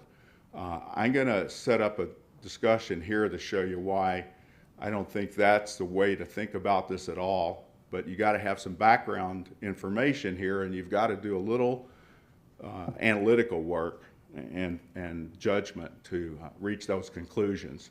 So I took this section of town that's southeast of the downtown Boca Grande area and the historic district. And this area of town has very common, similar characteristics. I think there are 10 side streets and 10 neighborhoods here. We've been talking about the Lafitte Street one right here with this state park facility that I didn't even quite get all of that in the prior slide. But starting at Wheeler to the most north of the side streets through this series of side streets ending in Luke Street, these are all very similar homes and parcels. They're relatively similar principal structures, although some date back as far as the subject property in the 80s and 90s, like our home. Some of these have, this home here, our neighbor, they tore the original structure down and built a new home. So some of the homes are newer, some of the homes are older, but this whole series of neighborhoods has a really common look and feel and characteristics. So it's a very relevant sample size to look at. If you count up all the parcels, which takes a little time on Lee County's very helpful, informative website, it's 120 total parcels, 113 existing residences, and 7 vacant lots. Of the 113 residences, I found 11 precedents. Fred mentioned 2 of them, where pools are arguably, and I put the word between in quotation marks here because I'm going to elaborate on that reasoning for the quotation marks, between the primary structure and a street. And I'll get more specific about which street because I think there's 2 cases here. Some of those pools are partially forward of the primary structure's most forward-facing side, and some of them are fully forward. And they vary. And 5 of the 11 precedents have the pool between the side street and the home, which is the way the applicant's proposal is set up. 6 of them have the pool between the home and Gulf Boulevard. This is a very important distinguishing characteristic. Putting a pool between a home and a busy highway and a busy golf cart path is beneficial to the neighborhood. It gets it away from the neighborhood, as you'll see on my 11 slides. It's a bad precedent. It's the opposite. It's the opposite of the right precedent to say other homes have the pool between the principal structure and Gulf Boulevard. That's a beneficial location for the neighborhood versus putting it between the principal structure and the side street, which is arguably detrimental depending on various factors, which I'll explain. So these 11 precedents, I think, are the way to think of this, and whether they're analogous or disanalogous. They can be graded. This is not just a matter of emotion or subjective opinion. It's a matter of objective evaluation. They can be graded for things like the distance of the setback of the pool and from the street, as well as the pool surround, the distance of the setbacks of the pool and the pool surround from the neighbor's boundary. Is the pool forward of the house fully, mostly not, or behind the most forward-facing side of the home? You'll see in one of Fred's precedent examples, the pool sits well back from the front of the home, and therefore it sort of really doesn't intrude into the side street space. So that's an important detail. And then I mentioned that is the pool location of these precedents, is it between a side street and the principal structure or between the principal structure and Gulf Boulevard? And is that, as you implied with your point about vegetation, is the pool well hidden by vegetation and trees? One of these 11 precedents, there's almost a whole grove of cabbage palms between the pool and the street. So it's much more private, much less intrusive, versus standing out on a naked shell-covered lot, which is really what this case is going to end up being in terms of mature vegetation. So now let me get into these 11 precedents that I mentioned, because they're all different, and that's the key learning here. They're all different. I don't know that I don't think this was one of your examples, Fred, but this is one of the 11. 2 of yours will show up here. This is a pool and cage. This is on a side street. Pool could be argued it's between the home, the principal structure, and the street, but it's mostly behind the front of the principal structure instead of, full Monty, if you will, out in front of the principal structure. So it's a little less intrusive to the neighborhood and the side street. These are the criteria that I think you can objectively take each one of these 11 cases and evaluate, and grade them. Green being a more desirable end of the spectrum, yellow being kind of neutral, and it's hidden a little bit here, but red being a relatively negative point. So, this pool is mostly behind the forward face of the home. That's beneficial versus being out here full Monty. It isn't set, in this example, this is one of the 5 between the home and the side street, so the setback from Gulf Boulevard is not applicable. The pool's 54 feet from the side street boundary line. The pool surround, the pool being right there, the pool surround being right there, is 47 feet from the side street. From the common boundary, my scaling of this is 13 feet and 10 feet, and that's a simple use of Lee County's parcel view and the home dimensions that are also on Lee County's website. So all of this information can be gleaned with a thorough effort from Lee County's website, and then simple, reasonable judgments made against them. Example 2, again, I was trying to be conservative. I picked almost any case that someone could say was a pool between a principal structure and a street. But in this case, the pool is actually behind the front side of the principal structure. So it's between the street and the home. It's mostly not. It is between this part of the principal structure and the street, but it's not between the entire principal structure and the street. This case, the pool is set back from a side street, from Bailey Street. It's not set back from Gulf Boulevard, so those 2 parameters are not applicable. The pool itself is 48 feet from the side street. The pool surround is 21 feet. The pool setback from a common boundary, so this is the only common boundary to the pool that's relevant, I estimate to be 15 feet. The pool surround, which is the pavers, the patio, is 34 feet. Remember, we were talking about dimensions where the pool surround was 2 feet from our common boundary, and the pool was 5 feet, 5.5 feet, 5 feet 7 inches from the common boundary. Think of those numbers compared to these numbers. The vegetation between the pool and the street here I called moderate to minimal. If you drive by this home, it's got some good vegetation cover. It's not a forest, but it's not standing there bare naked to the street. So this is the methodology. You get an idea for it.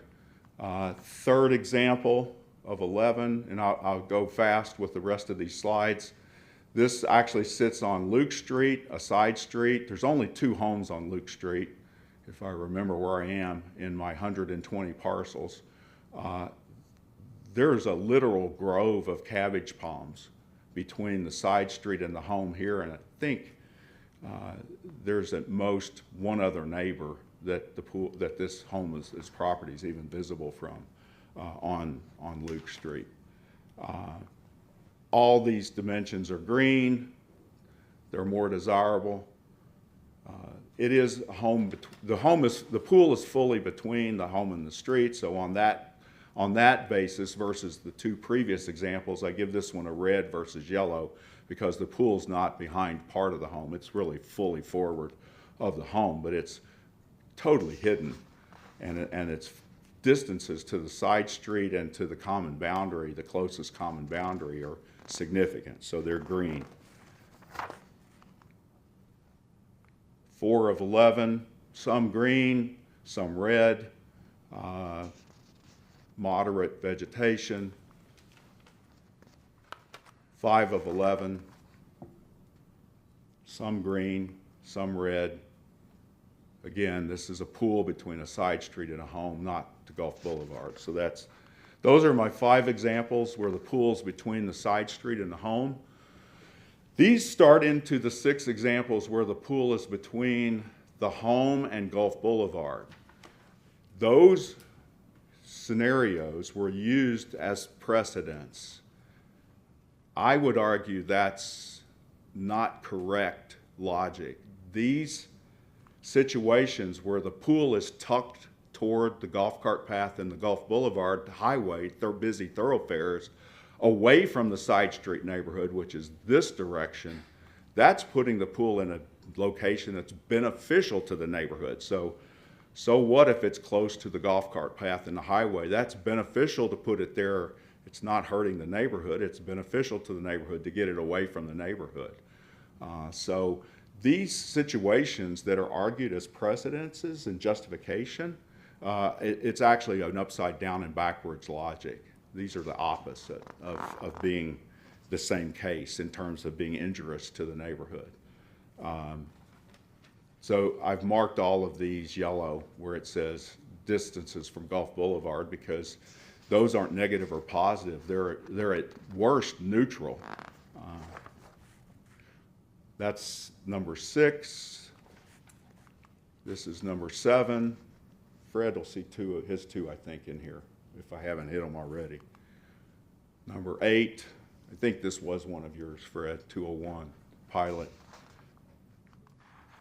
200, again, all of these pools are over these busy thoroughfares. They're not close to the side street, so they're not at all analogous.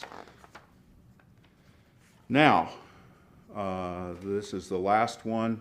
So all 6 of those that are between the home and Gulf Boulevard, I've shown you. You've seen 2 examples in the applicant's presentation. And I think the staff report justified the conclusion about injurious to the neighborhood because of the existence of these pools between the home and Gulf Boulevard, which is upside down logic and justification. You might think this is tedious. It's the way complex decisions were analyzed in the corporate world. We would grade several parameters and use those to create an objective way to compare different situations. Same grading system applied to the applicant's case. Here the pool is between the structure and the side street, not between the structure and Gulf Boulevard. So the Gulf Boulevard parameters are not applicable, or, well, as I think Fred mentioned, this pool is a long way from Gulf Boulevard, but so what? It didn't hurt anybody if it was closer to Gulf Boulevard. What it's hurting is the neighbor and the neighborhood. And the distances and the other parameters here are marked red because comparative to those other 11 cases, these are really negative cases. So this is an unprecedented case. This proposal to locate the pool in this manner at these proximities is highly unprecedented and highly significantly more negative than the precedents. You can take those 11 cases and all of those parameters and you can stack them up and do this green, yellow, red shading, and you can get a quick visual representation of how different this case is. These are the 5 homes with the pool between the home and the side street. These are the 6 homes where the pool is between the home and Gulf Boulevard. Green is good, red is bad. The applicant's case is significantly more negative therefore detrimental or injurious to the neighbor and the neighborhood. I won't get into the details of the chart, but this is simply an aggregation of the grading on the previous 11 slides. Very objective and hopefully very easy to understand once you get into the level of detail and the logic understanding. I want to come back now and transition to the final part of the presentation. We've shown this slide before. We've mentioned that the proposed location is here. I want to elaborate the point that Jeff made and the point that I've made. This is not just our garage and driveway. This is our master bedroom suite. On this corner of the home, the pool and hot tub would sit right below it.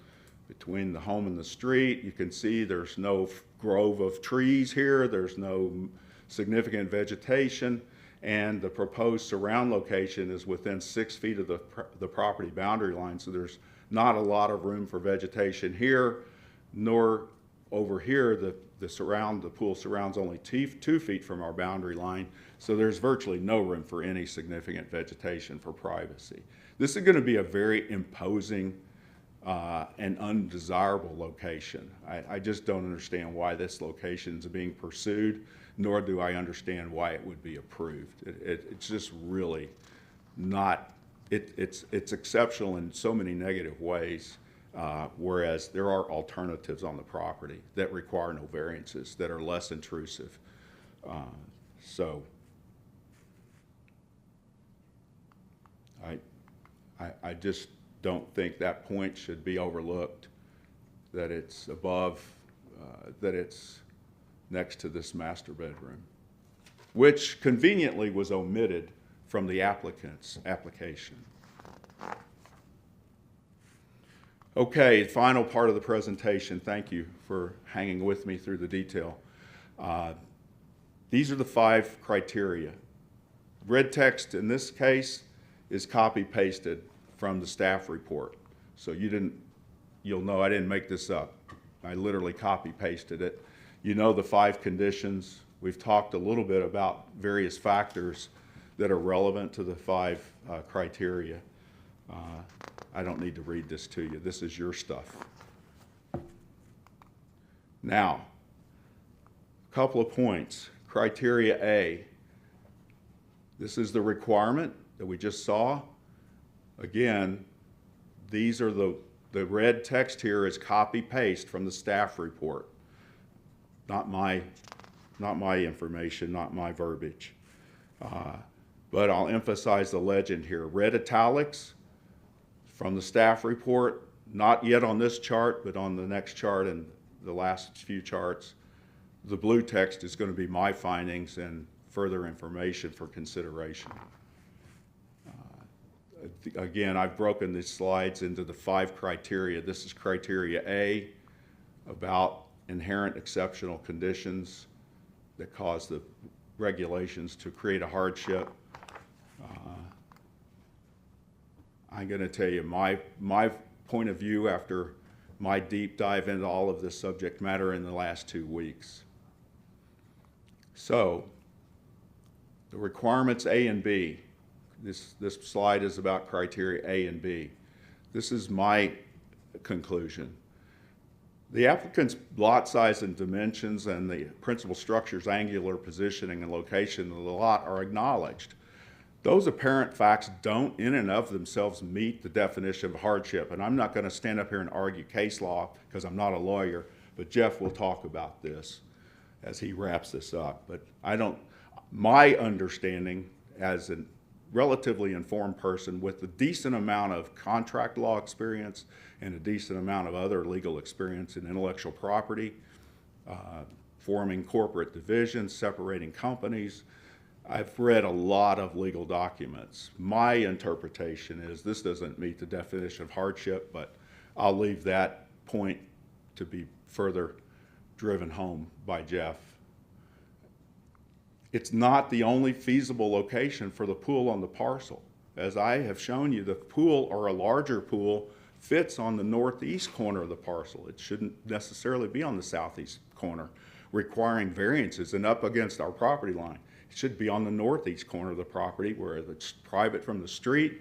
It's a more normal situation, and it requires 0 variances. If it does require a variance to the 100-foot setback, instead of it being from 100 to 15 feet, an 85-foot variance, it would require a variance of probably 70 or 80 feet. It'll be a distance of 70 feet, and the distance from the 100, the difference, the variance difference will be 20, 30 feet, not all the way to within 15 feet of the street.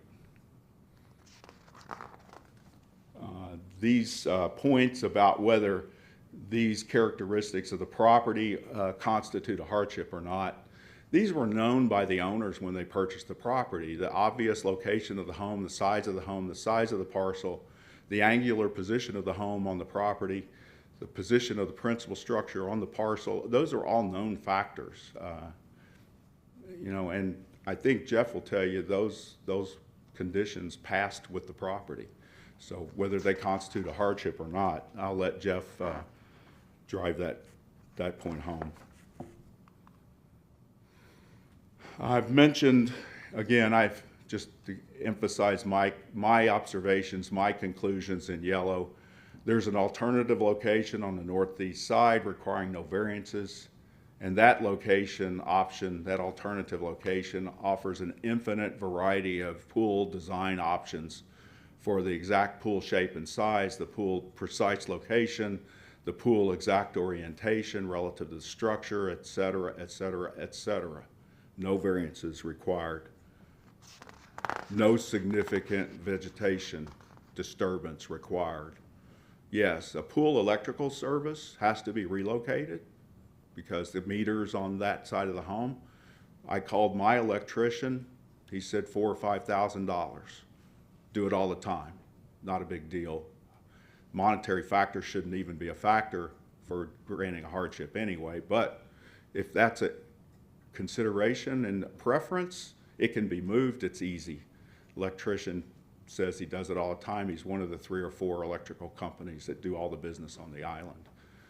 So that's not really a significant factor at play here. To take nothing away from Rachel, he's a lot cheaper than you are, I think, the electrician. Page 3 of 3 here on criteria A and B. Still criteria A and B. The alternative northeast side of the pool allows the pool surround, the pavers, to be integrated with the space covered by the existing simple wooden deck. I mean, obviously you tear that really old wooden deck out and make a really nice patio around the pool and in that present space. It doesn't deter from the ingress and egress locations to and from the principal structure, which was one of the arguments in Rachel's application narrative. That's not a factor. The vegetation's not a factor, as I've said. Again, the preference for the pool as proposed doesn't pass the hurdle of constituting a hardship. The situation for putting the pool there doesn't constitute a hardship. I'm being a little redundant here, but I don't think much of this was properly considered. Criteria C. The variance granted is the minimum variance that will relieve the unreasonable burden. Well, we can argue if there's an unreasonable burden or a hardship or not, but for absolute certain, it's not the minimum variance. Put the pool on the northeast side of the home, and there are no variances required. That's the minimum variance case. And I think that's what has to be done to meet the criteria C.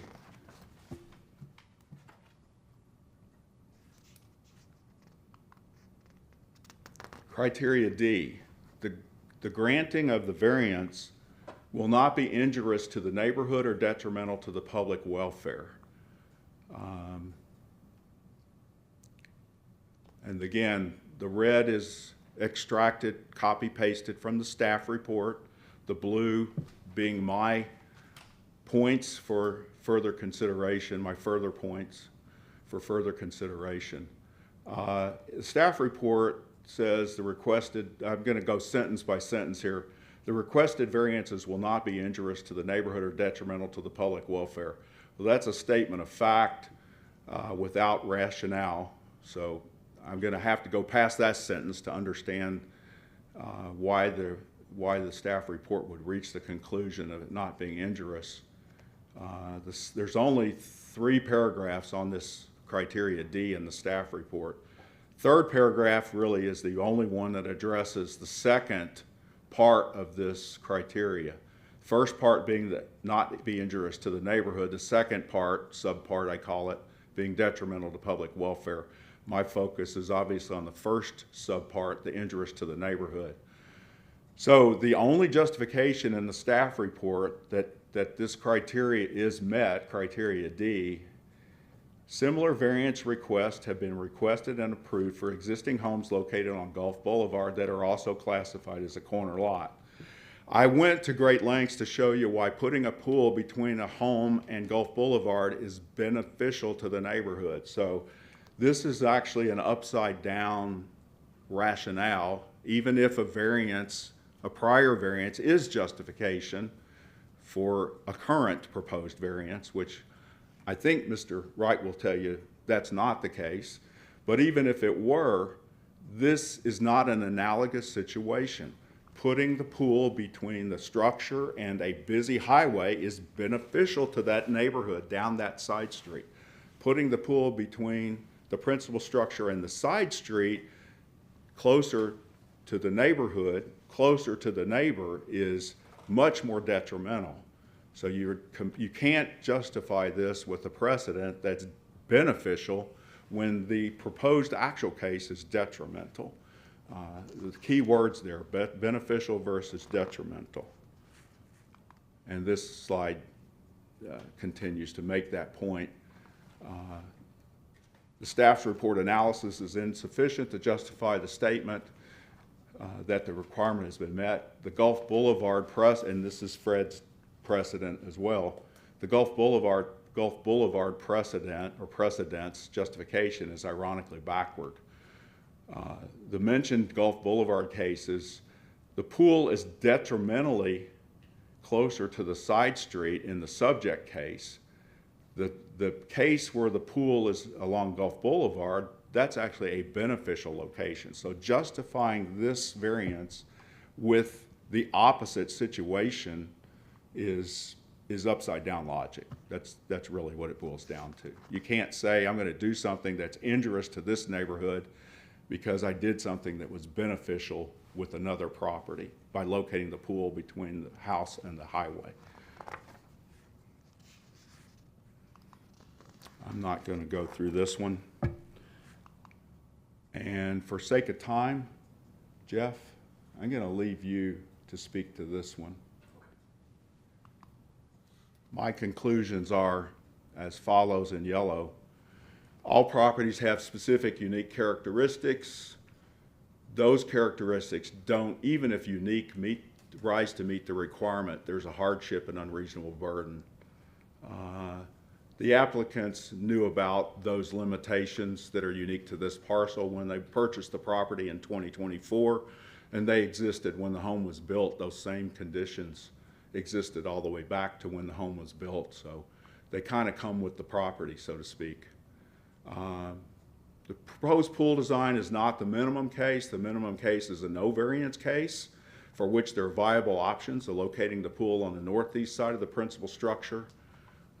The location of the pool is clearly shown to be unprecedented in many negative ways that will be injurious to the relevant neighbors and neighborhood in ways, and I haven't mentioned this, in ways both tangible and intangible. This proposal has notably more extreme detrimental injurious result than the 11 precedent cases I found, including the 2 precedent cases that Fred mentioned. Staff report justification isn't sufficient. It's superficial, and ironically, it's backwards logic to talk about. pools between the principal structure and Gulf Boulevard. So you see where I stand before I make the final statement. The variance should be denied. Any questions?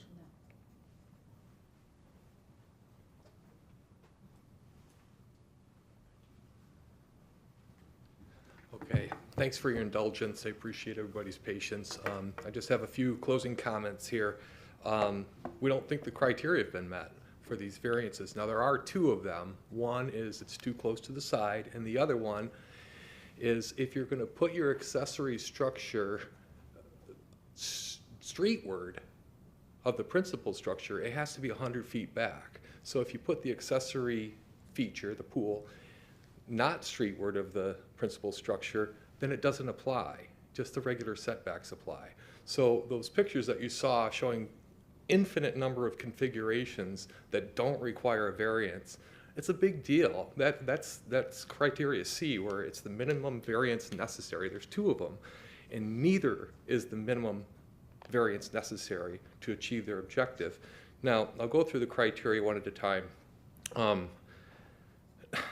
Criteria A is not met because it's not a hardship under the LDC definition of hardship, which is an unreasonable burden. I'm not sure at this point, after hearing all this, I'm not sure what the unreasonable burden is. I don't know. Is it to have a big pool, to have a standard size pool? I don't know what the unreasonable burden is, but the definition of a hardship is an unreasonable burden that is unique to a parcel of property, such as peculiar physical characteristics. There's nothing peculiar about this land. There's not a river running through it. It's not triangular. There's nothing unique about the realty, the land. But we admit that the angle of the house is a problem, but it's not related to the realty. So a hardship being an unreasonable burden that is unique to a parcel of property, such as peculiar physical characteristics, economic problems may be considered, but can't be the sole basis for finding a hardship. We've mentioned a couple economic issues, $5,000 for the electric replacement, but ultimately, even the house's configuration could be viewed as an economic issue. You could tear down that house and build it in a code-compliant manner. The house is not part of the peculiar physical characteristics of the realty. So there's nothing unique about the parcel, not related to any peculiar physical characteristics. It's just an economic problem, or, as has kind of been mentioned today, the preference of the owner is to have this configuration. That's not a hardship under the LDC. Criteria B is not met. This is the hardship can't be self-created. And this is a real problem in this case. I was once told, don't argue case law at the hearing examiner. That's the last place you want to be, is arguing case law. So instead of arguing case law, what I did was I went to Florida jurisprudence on this particular topic, and I printed out, and I do have copies for everybody, if I may approach with this.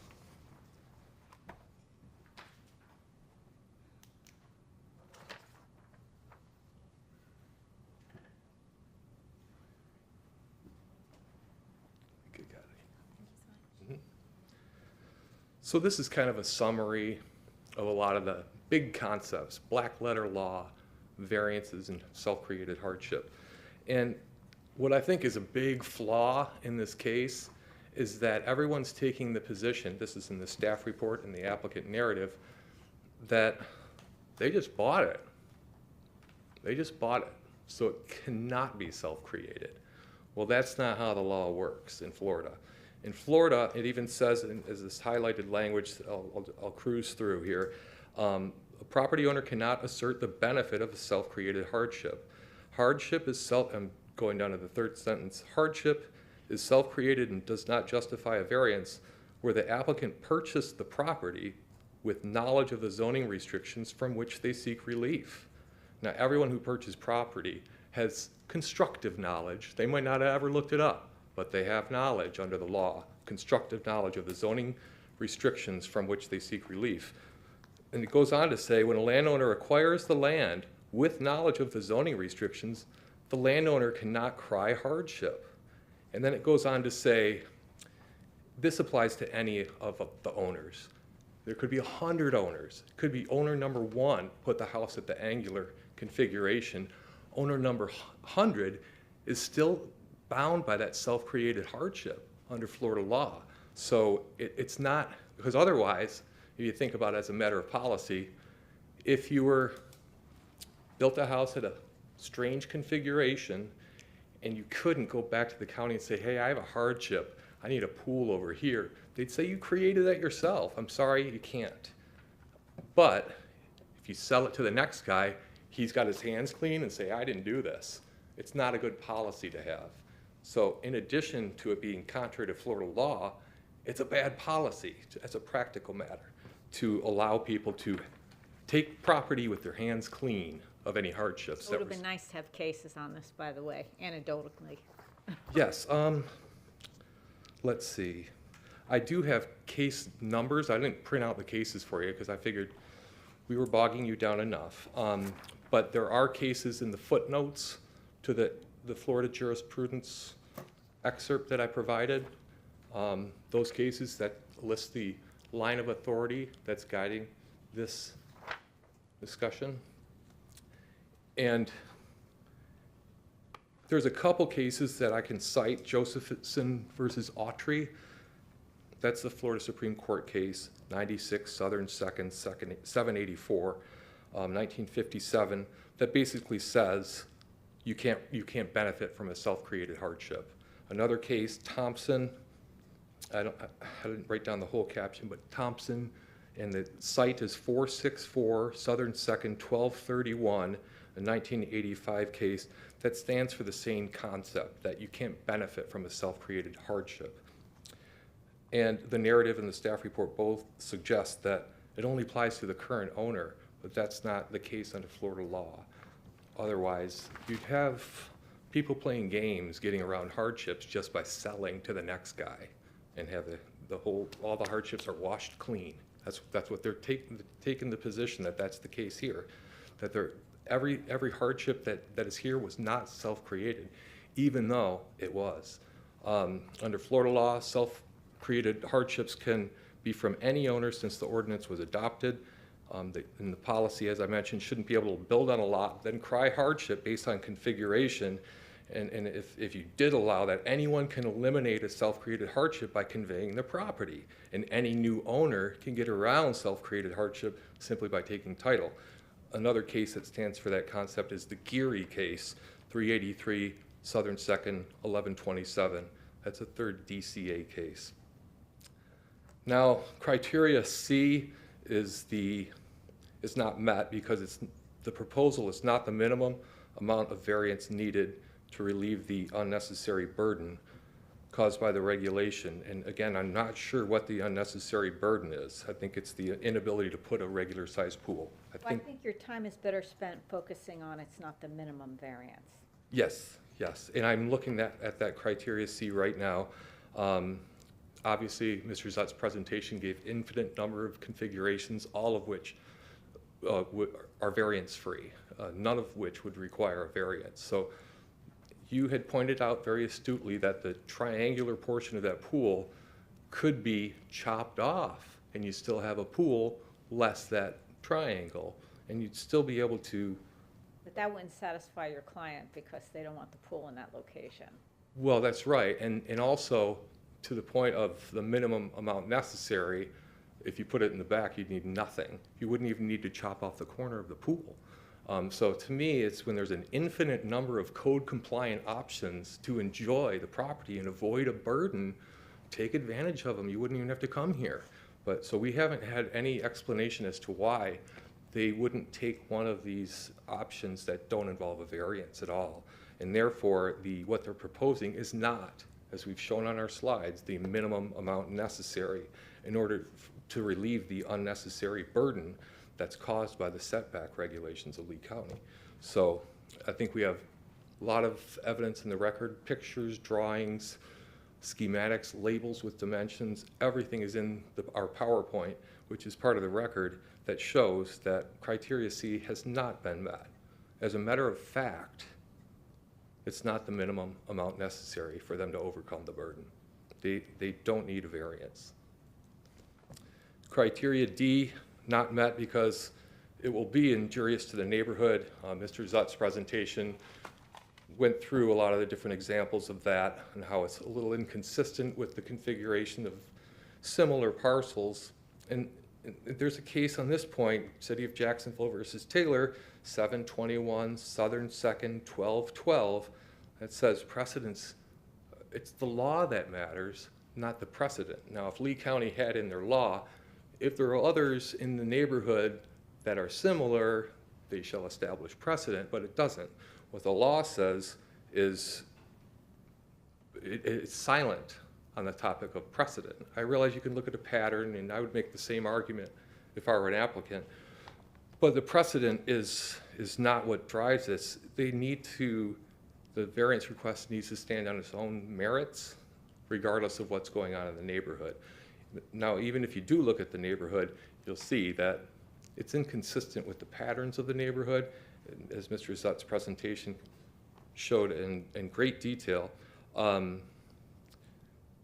Injurious to the neighborhood, injurious to their house, injurious to their enjoyment of their space there, and injurious potentially. Now, I would assume that the applicant's property value would go up if they had a pool.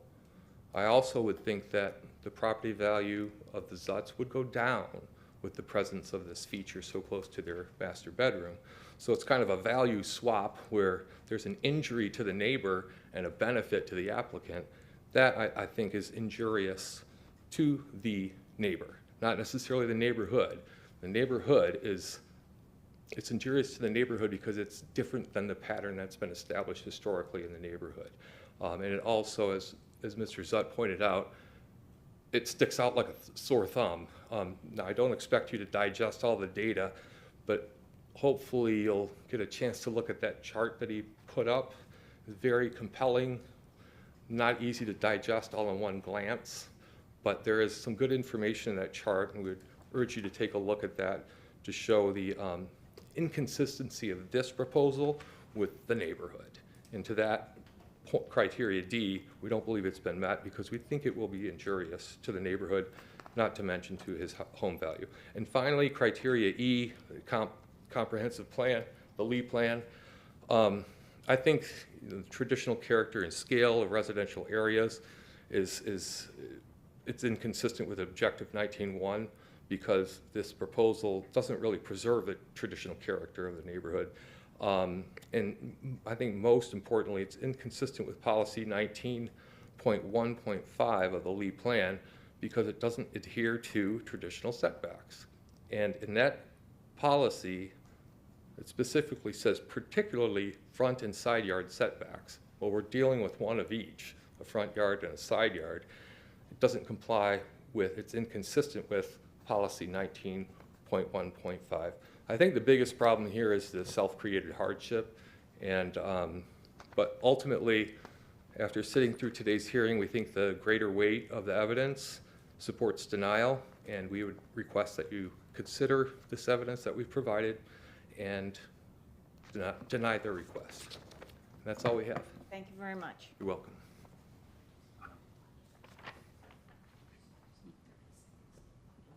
Okay. All right, we're going to need just a brief hiatus here. The court reporter has to take care of something. Normally I do,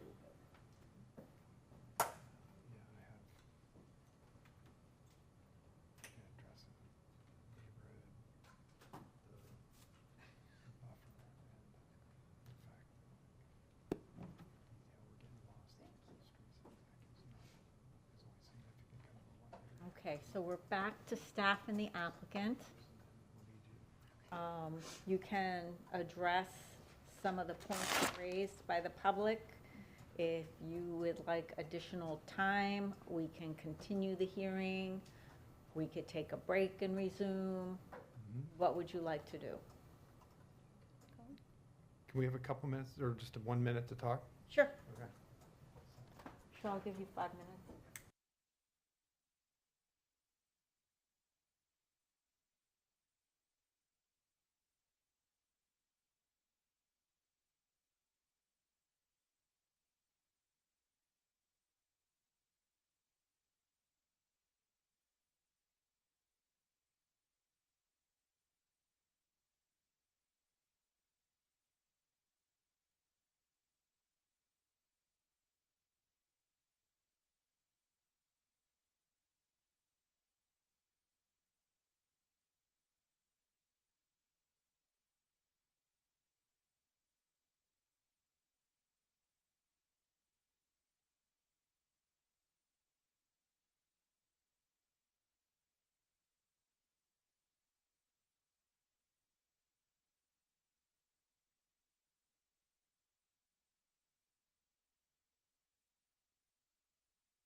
Okay, we're back on the record. Fred?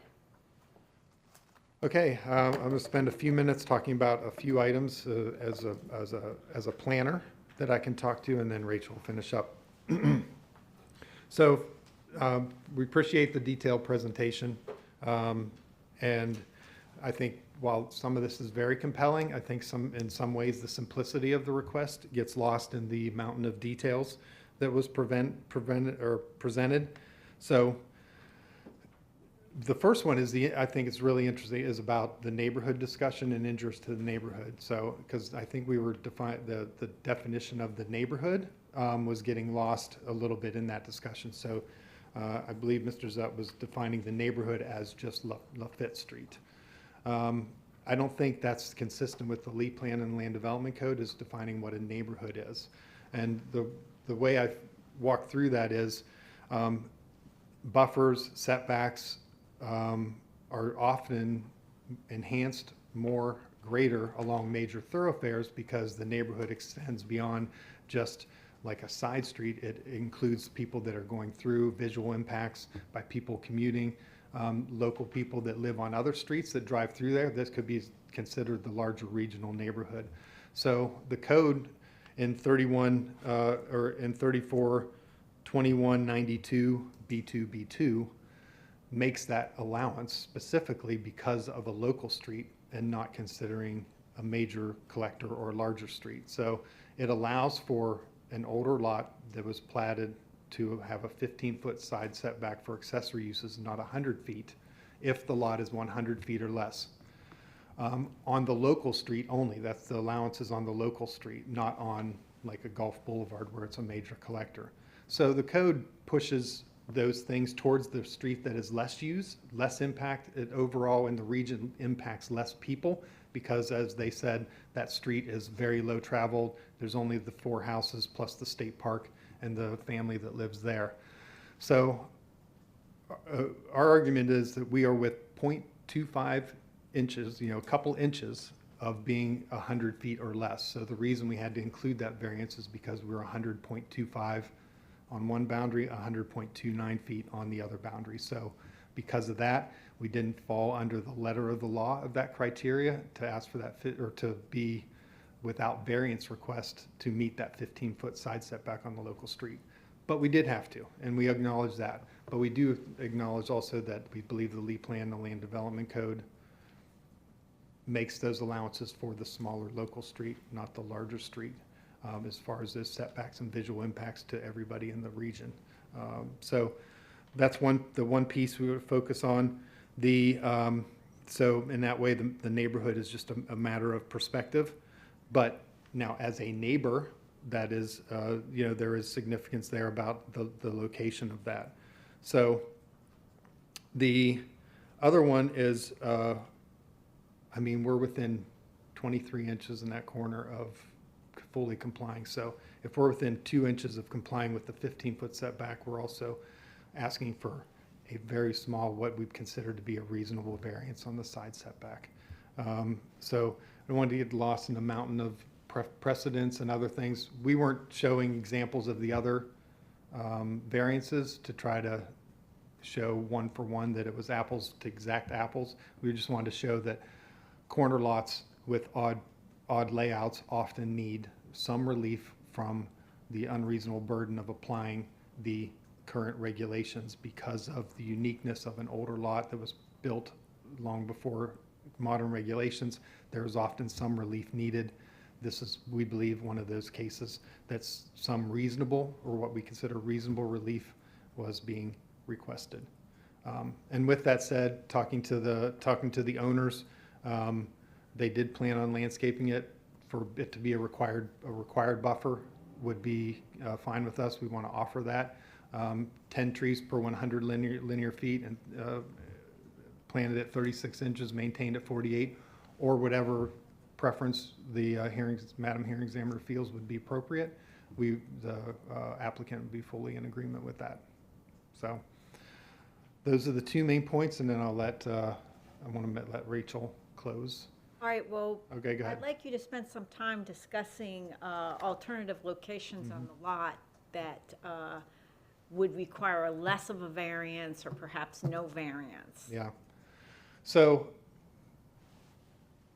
the owner, Because it almost seems like the back of the house is oriented toward the northeast.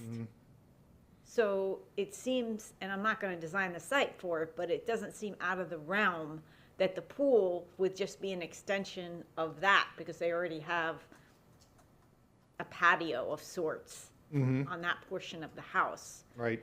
So what is it about that area of the property that makes it physically impossible to locate the pool there? Well, we don't know that it is physically impossible. So the owners asked the pool engineers to analyze it in the current location because they thought that was least disruptive to the neighbors, to not be as close to their pool, and they just thought that was honestly just a better location.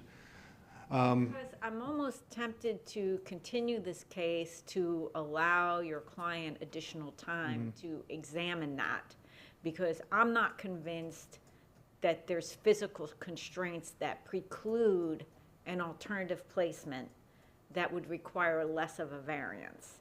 And for me to feel comfortable with the request as it's been presented, I feel there needs to be more testimony and evidence explaining why another location cannot physically work. Yeah, I think I'll let, yeah, and I understand that, because we have not fully had an engineer, like, who's able to provide expert testimony to say it can or can't be there. There may be Right. unforeseen circumstances we don't know, either underground or back there, that make it, extremely difficult or. Right, I mean, I a just don't hardship. feel comfortable, now that I have this testimony and evidence in the record, I'm thinking about your presentation, I'm saying, well, there really wasn't a lot on that explaining why it couldn't be done there, right? And I think there needs to be testimony on evidence, and if they haven't considered it, just because the pool contractor said, oh, here's a good place to put it, or whatever, maybe they need to think about it. Yeah. Yeah, well, we can talk through that about whether we desire continuance or not in order to present that information, or just move forward as is, so. Right, because I feel that's one of the the hardship thing, I'm not persuaded by their arguments regarding the hardship, because then there would never be a hardship in Lee County. We're granting it all the time when people acquire property where the house is configured a certain way. I can't completely upend the entire history of county issuing grant variances based on this narrow interpretation that has been presented. But I will tell you that I was persuaded to want to inquire and request more information by the testimony and evidence regarding possible alternative placement of the pool. And you will recall during your presentation, I said, why don't you change the shape of the pool so you don't need as big a variance? And I wasn't totally happy with the response with that either. So I feel like your client would benefit from maybe a little additional time to focus on possible alternatives to either reduce the size of the variance or maybe avoid one altogether by considering different configurations or locations for the pool on the site. If you want to just go forward with the way you have it, that's a decision you can make. I have Maria trying to get us some potential dates for consideration. Okay. All right, let's talk. Go ahead, Rachel. There we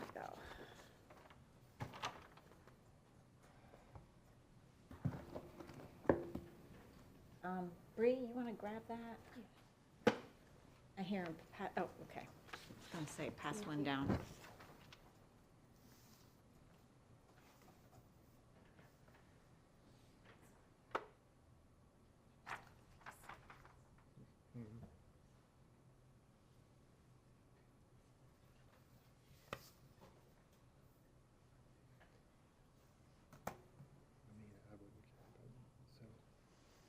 Oh, I take this back now.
cold? I'm always good on the Fridays. So Oh, because I'll have it. Oh, no.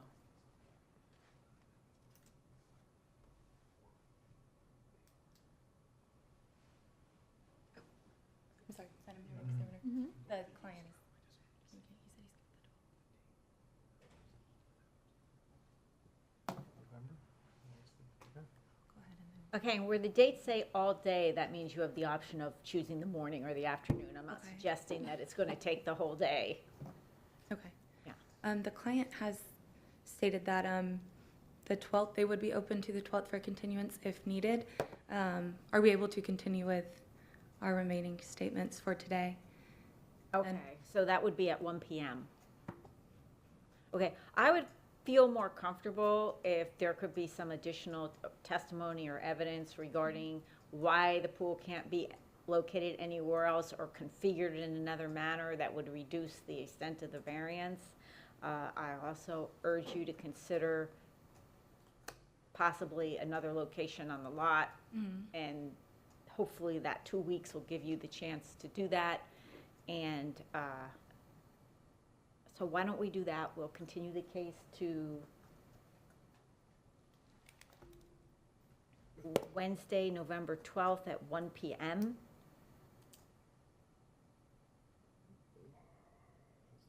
And you can work with Bree in the meantime if there needs to be a supplemental report of some kind submitted in advance of that hearing.